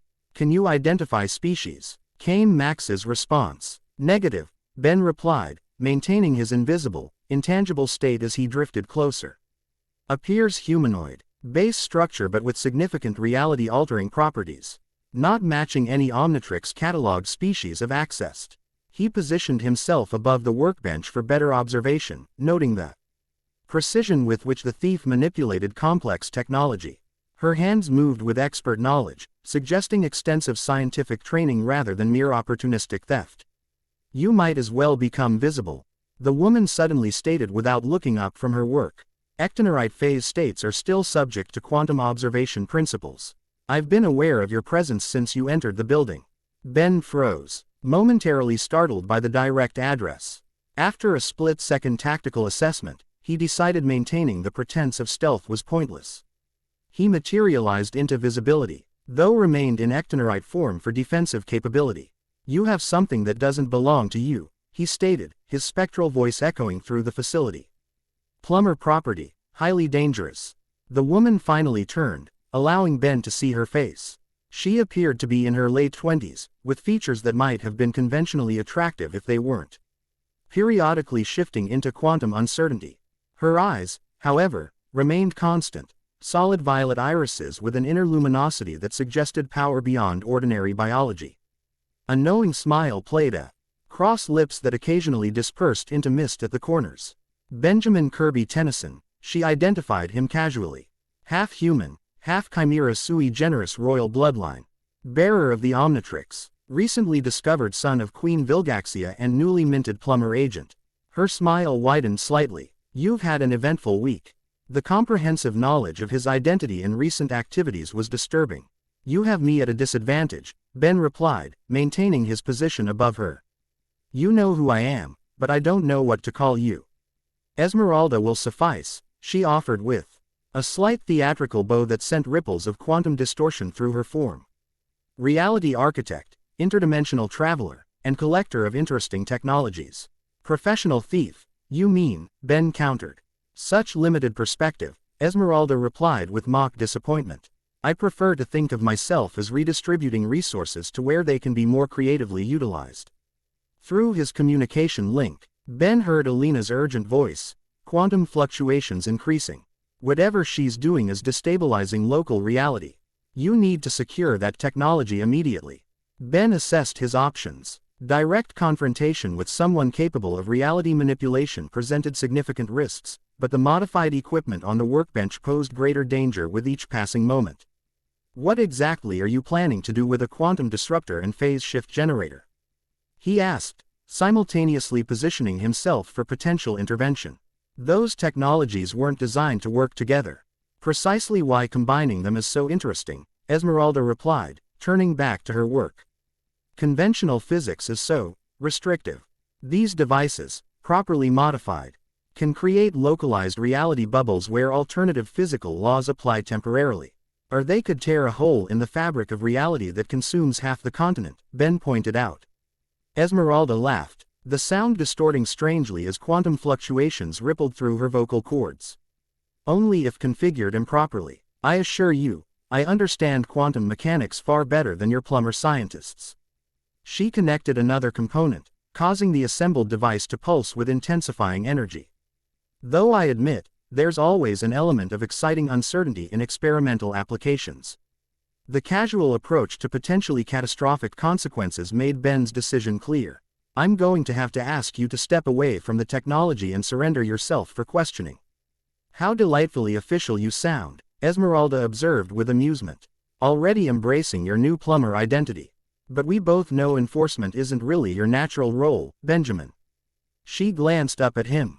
Violet eyes assessing. You're a bridge between worlds, human and alien, order and chaos, convention and possibility. Just like me. The comparison was unsettling, particularly because Ben couldn't entirely dismiss it. Before he could respond, Alina's voice came through his communicator with increased urgency, quantum cascade imminent. Whatever she's building is activating. The modified device on the workbench had indeed begun emitting pulses of energy that distorted the air around it.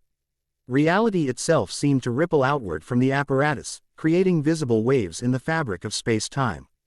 Time for a more direct approach, Ben decided, touching the Omnitrix symbol on his chest. In a flash of green light, he transformed from ectonorite to petrosope.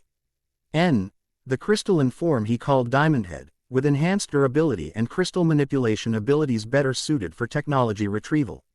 Fascinating, Esmeralda commented, genuinely interested rather than alarmed by his transformation. The Omnitrix DNA sequencing process is even more elegant than rumors suggested. Complete cellular reconstruction with conscious continuity maintained. Step away from the device. Ben commanded, his crystalline arm reshaping into a blade.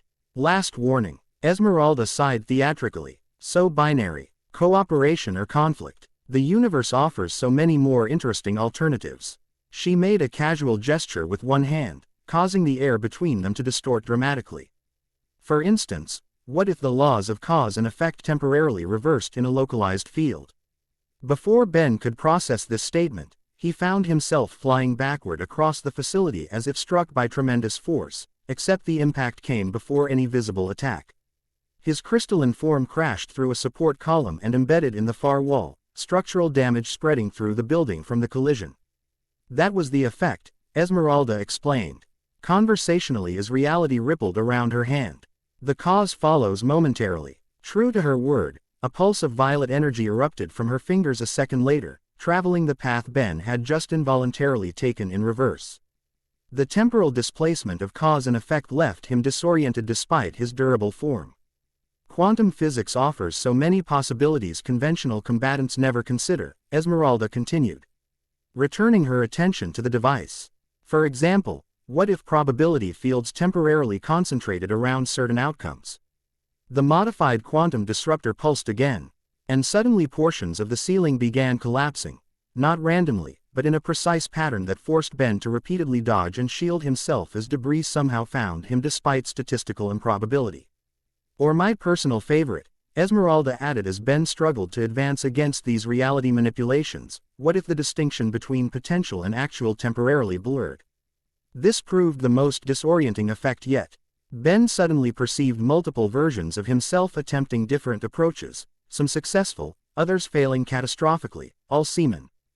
Gly occurring simultaneously while his conscious awareness bounced between these potential realities. Through sheer force of will, he concentrated on a single possibility line, forcing his perception back to conventional reality. With determined focus, he managed to reach the workbench despite Esmeralda's reality distortions, his crystalline hand closing around the modified device. Impressive mental discipline, Esmeralda acknowledged with what seemed like genuine appreciation. Most beings fracture into probability cascades when exposed to potentiality blurring. I'm not most beings, Ben replied, securing the device while maintaining defensive posture. And this technology is too dangerous for experimental applications outside controlled environments. A matter of perspective, Esmeralda countered, seeming remarkably unconcerned about losing her stolen equipment. Though I must admit, your adaptation to quantum distortion suggests interesting possibilities about your hybrid physiology. Perhaps chimera sui generis royal genetics carry previously undocumented reality anchoring properties. The scientific assessment amidst what should have been a confrontation was jarring. Are you surrendering, or do we need to continue this demonstration? Ben asked directly. Esmeralda laughed, the sound causing small reality ripples around her. Surrender implies I've lost something valuable. This was merely an experiment, one that's provided fascinating data about you, the Omnitrix, and the intersection of biological and quantum systems. She stepped back, her form beginning to blur more dramatically. Consider this a preliminary introduction, Benjamin Tennyson. Our paths will cross again when the multiverse alignment reaches critical phase. Wait. Ben started to move toward her. But Esmeralda's form suddenly dispersed entirely into colored mist that rapidly condensed into a singularity point before vanishing with a soft implosion of air. For several heartbeats, Ben remained alert for further attack or reality distortion, but the quantum fluctuation detector on his wrist indicated rapidly stabilizing conditions.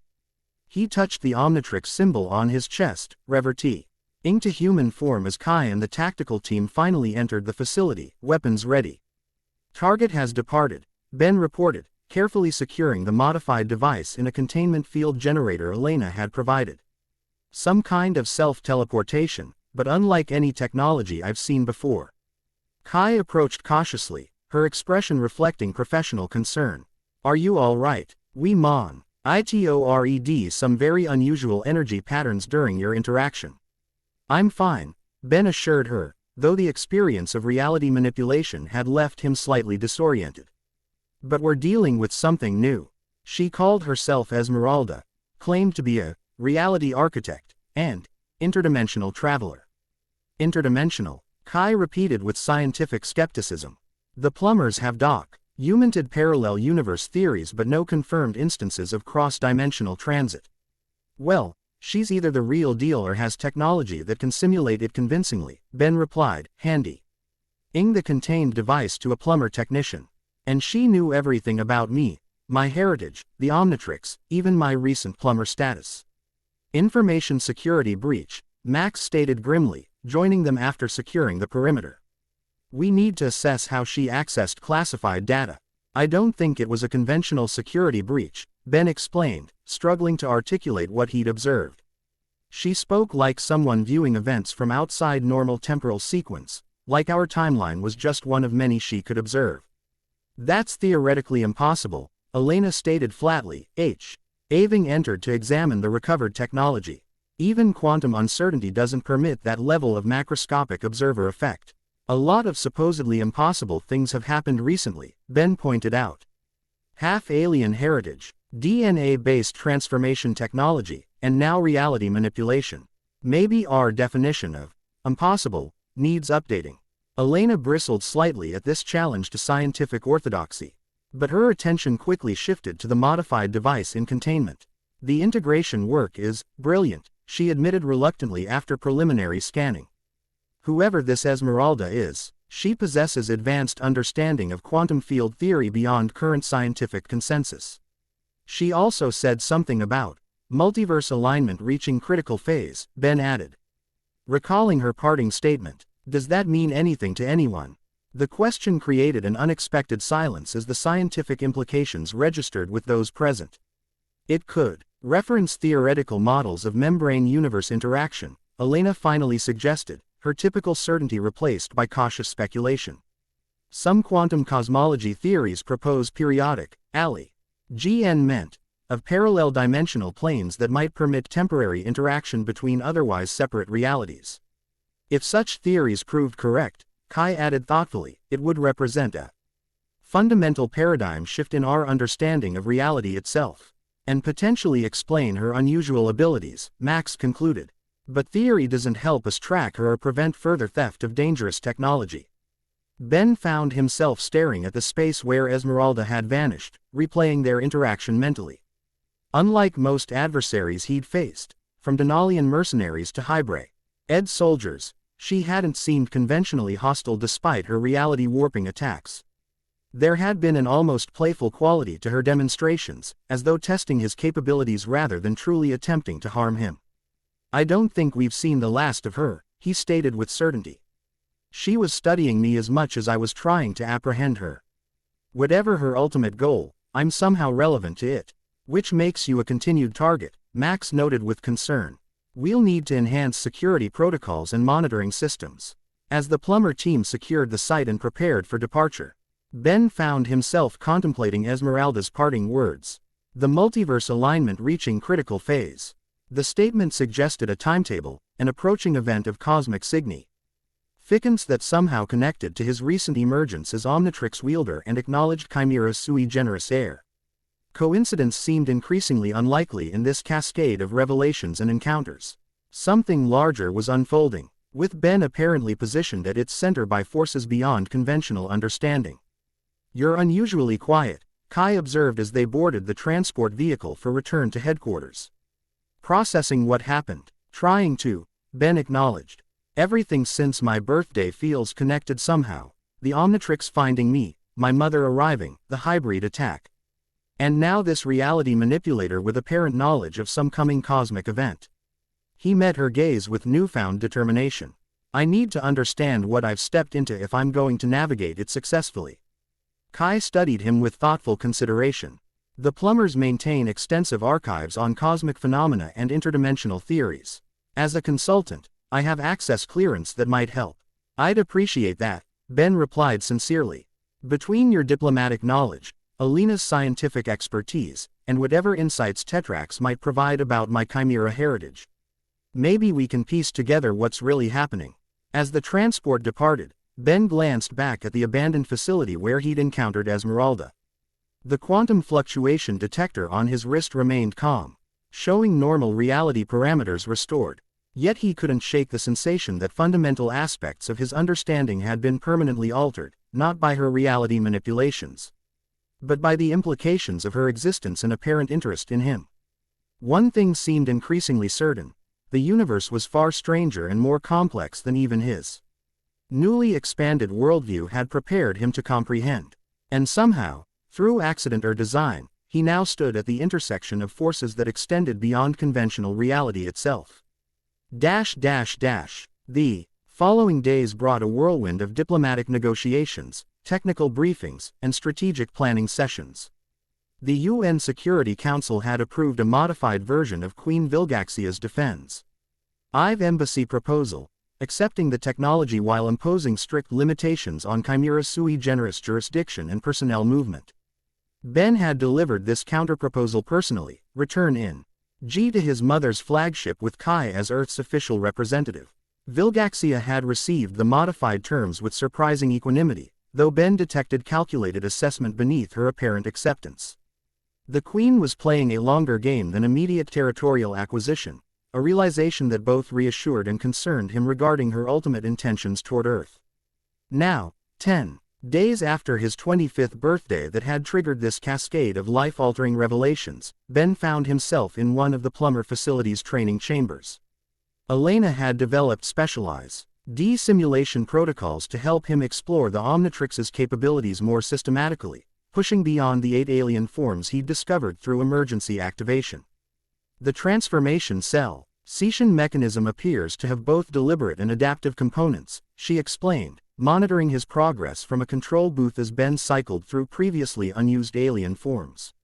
The Omnitrix, Offers options contextually appropriate to your immediate needs while gradually expanding your access to its full DNA catalog.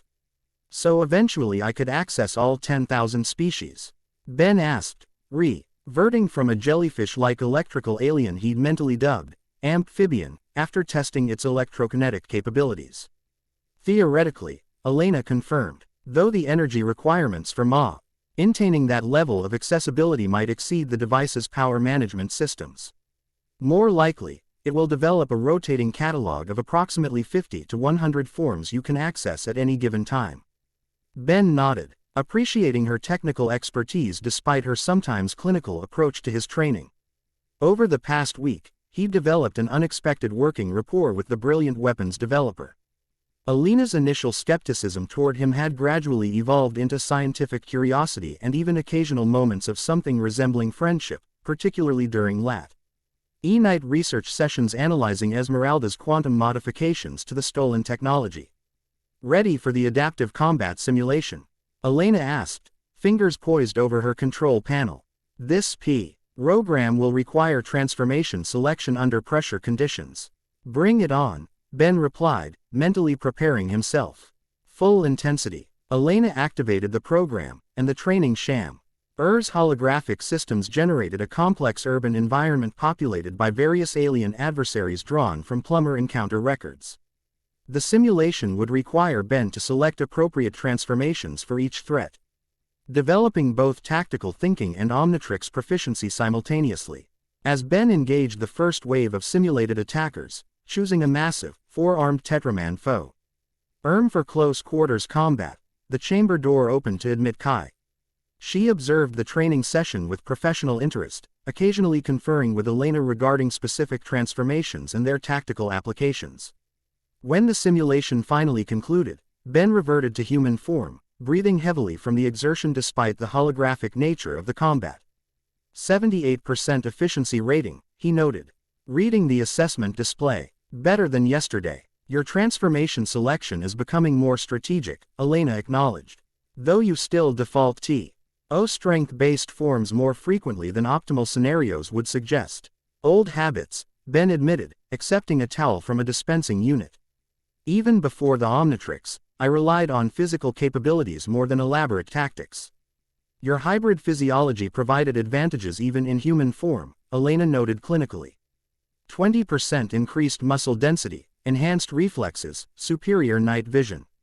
Your baseline already exceeded human norms.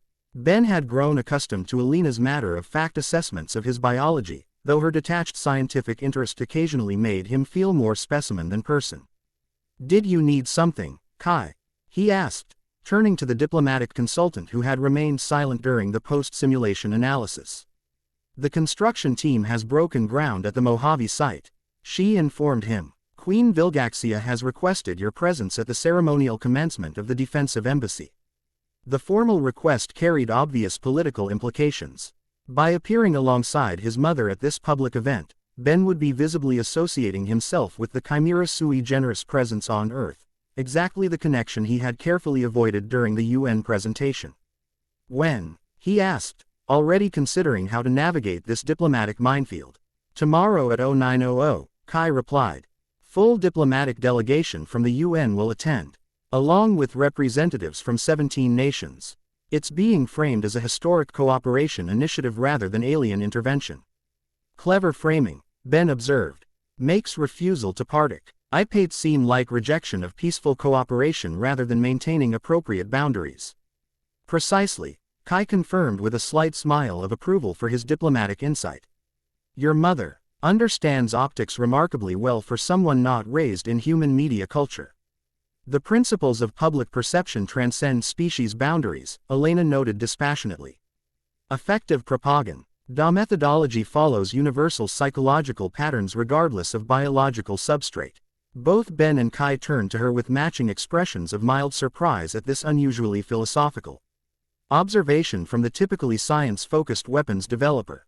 What? Elena challenged defensively. I studied comparative xenopsychology as part of my weapons effectiveness analysis training.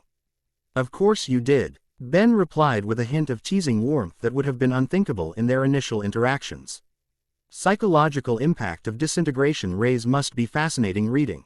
To his surprise, Alina's typically serious expression cracked slightly into what might have been the ghost of a smile.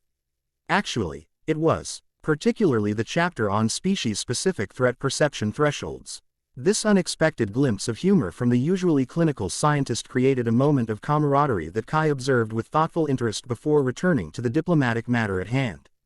Regarding tomorrow's ceremony, she continued, Magister Labrid has authorized your attendance as official plumber observer rather than family representative. It provides appropriate stance while still acknowledging the connection. Ben nodded gratefully. That's a workable compromise. Thank you for arranging it. There's something else, Kai added, her expression becoming more serious. Tetrax has returned from her reconnaissance mission. She's requested immediate briefing with you regarding developments in Chimera sui generis territory. This news shifted Ben's attention immediately. Tetrax had departed shortly after the hybrid confrontation, using her stealth vessel to gather intelligence on both threats while Ben navigated his new role with the plumbers. Her return suggested significant developments requiring personal delivery rather than secure transmission.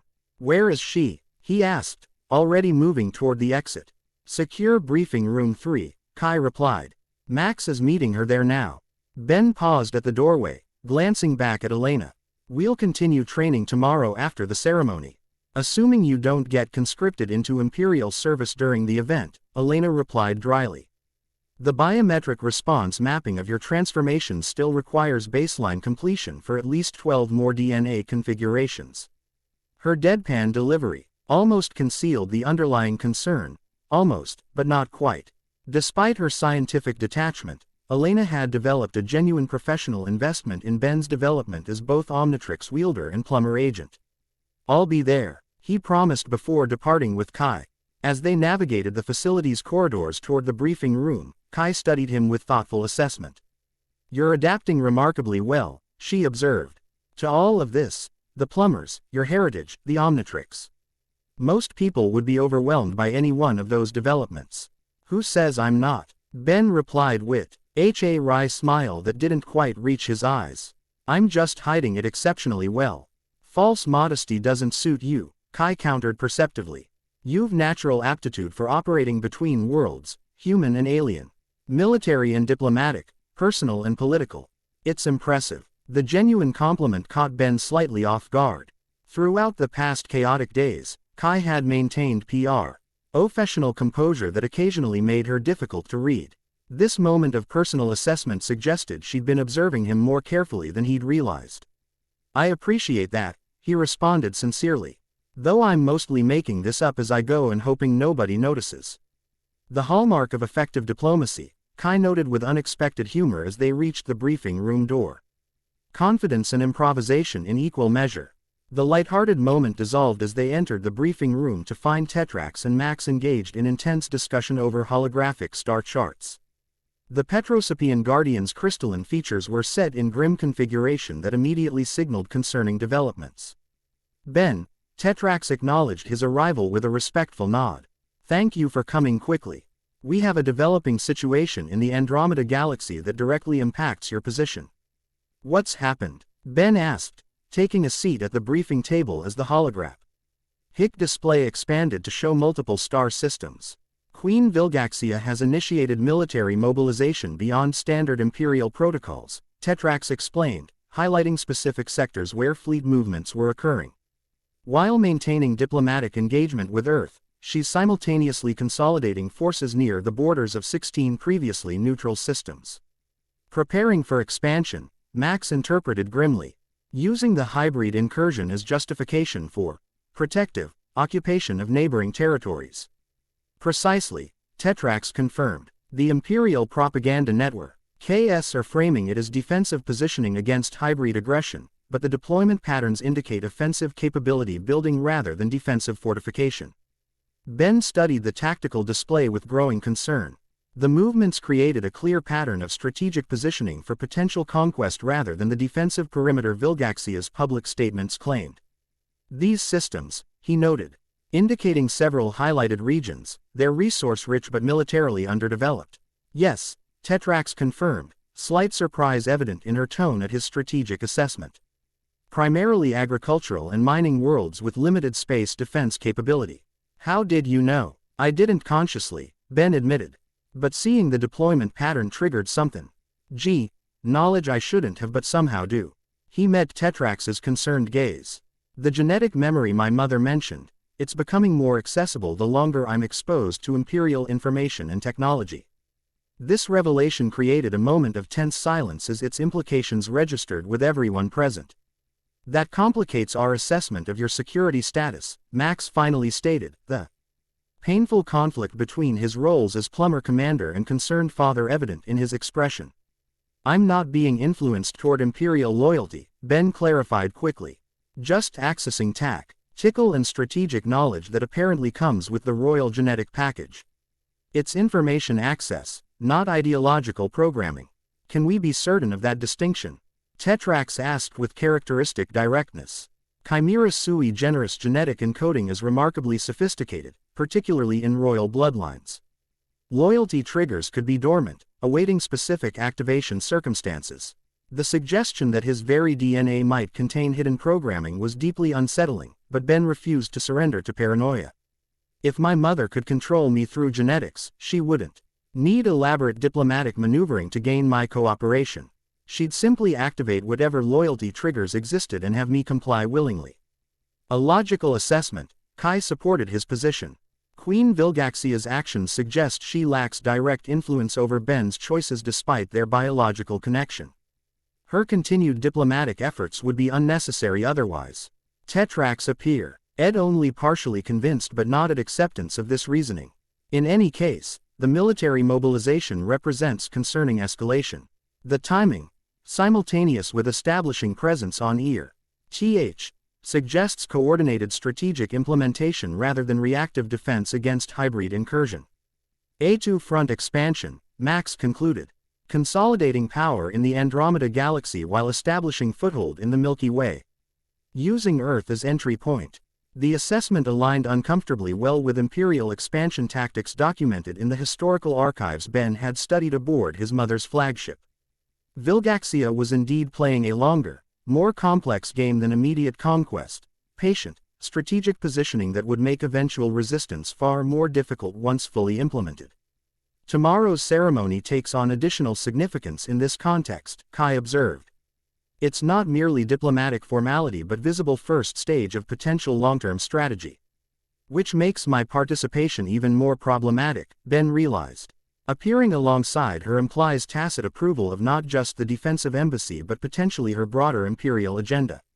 Quote, yet refusing to attend would create diplomatic incident that could accelerate military positioning rather than moderating it, Tetrax pointed out with pragmatic assessment. The Queen would interpret public rejection by her son as justification for more aggressive security measures. The complex balancing act between personal principles and strategic necessity weighed heavily as Ben considered his options. I'll attend as planned, he finally decided, but strictly as plumber observer, maintaining visible separation from imperial representation. We need to continue engagement while developing countermeasures against potential expansion. Agreed, Max supported, though concern remained evident in his expression. Meanwhile, we'll enhance surveillance of Chimera sui generis fleet movements both here and in the Andromeda Galaxy. Any significant acceleration of military positioning will trigger diplomatic response. As the briefing continued, detailing specific monitoring protocols and contingency plans, Ben found himself increasingly conscious of his unique position at the intersection of conflicting worlds. The son of an expansionist empress wielding unprecedented transformation power while serving an organization dedicated to maintaining interstellar peace and order, the contradictions might have seemed insurmountable to an outside observer. Yet somehow, navigating these complexities felt increasingly natural, as though his hybrid nature had prepared him specifically for this role of standing between worlds, understanding multiple perspectives without surrendering to any single viewpoint's limitations. When the meeting finally concluded, Ben remained behind as the others departed to implement various aspects of their monitoring strategy. Alone in the briefing room, he studied the holographic display of his mother's expanding influence across two galaxies, tracing patterns that part of him recognized with concerning familiarity. Penny for your thoughts, came Kai's voice from the doorway. She had returned quietly, observing his contemplation with professional interest tinged with something more personal. Just wondering where exactly I fit in all this, Ben replied honestly. Plumber, son of Vilgaxia, Omnitrix wielder, Earth defender, sometimes those identities align perfectly, and sometimes they conflict so fundamentally that reconciliation seems impossible. Kai approached, studying the display alongside him. Perhaps that's precisely your role, not fitting neatly into any single category but existing at the boundaries between them. A translator of perspectives, a bridge between worlds. Quote, the observation echoed what Esmeralda had said during their brief but memorable encounter, that Ben existed at intersections, connecting disparate realities raw. Fairer than belonging exclusively to any one domain. That's a diplomatic way of saying I don't fully belong anywhere, he noted with a hint of wry humor.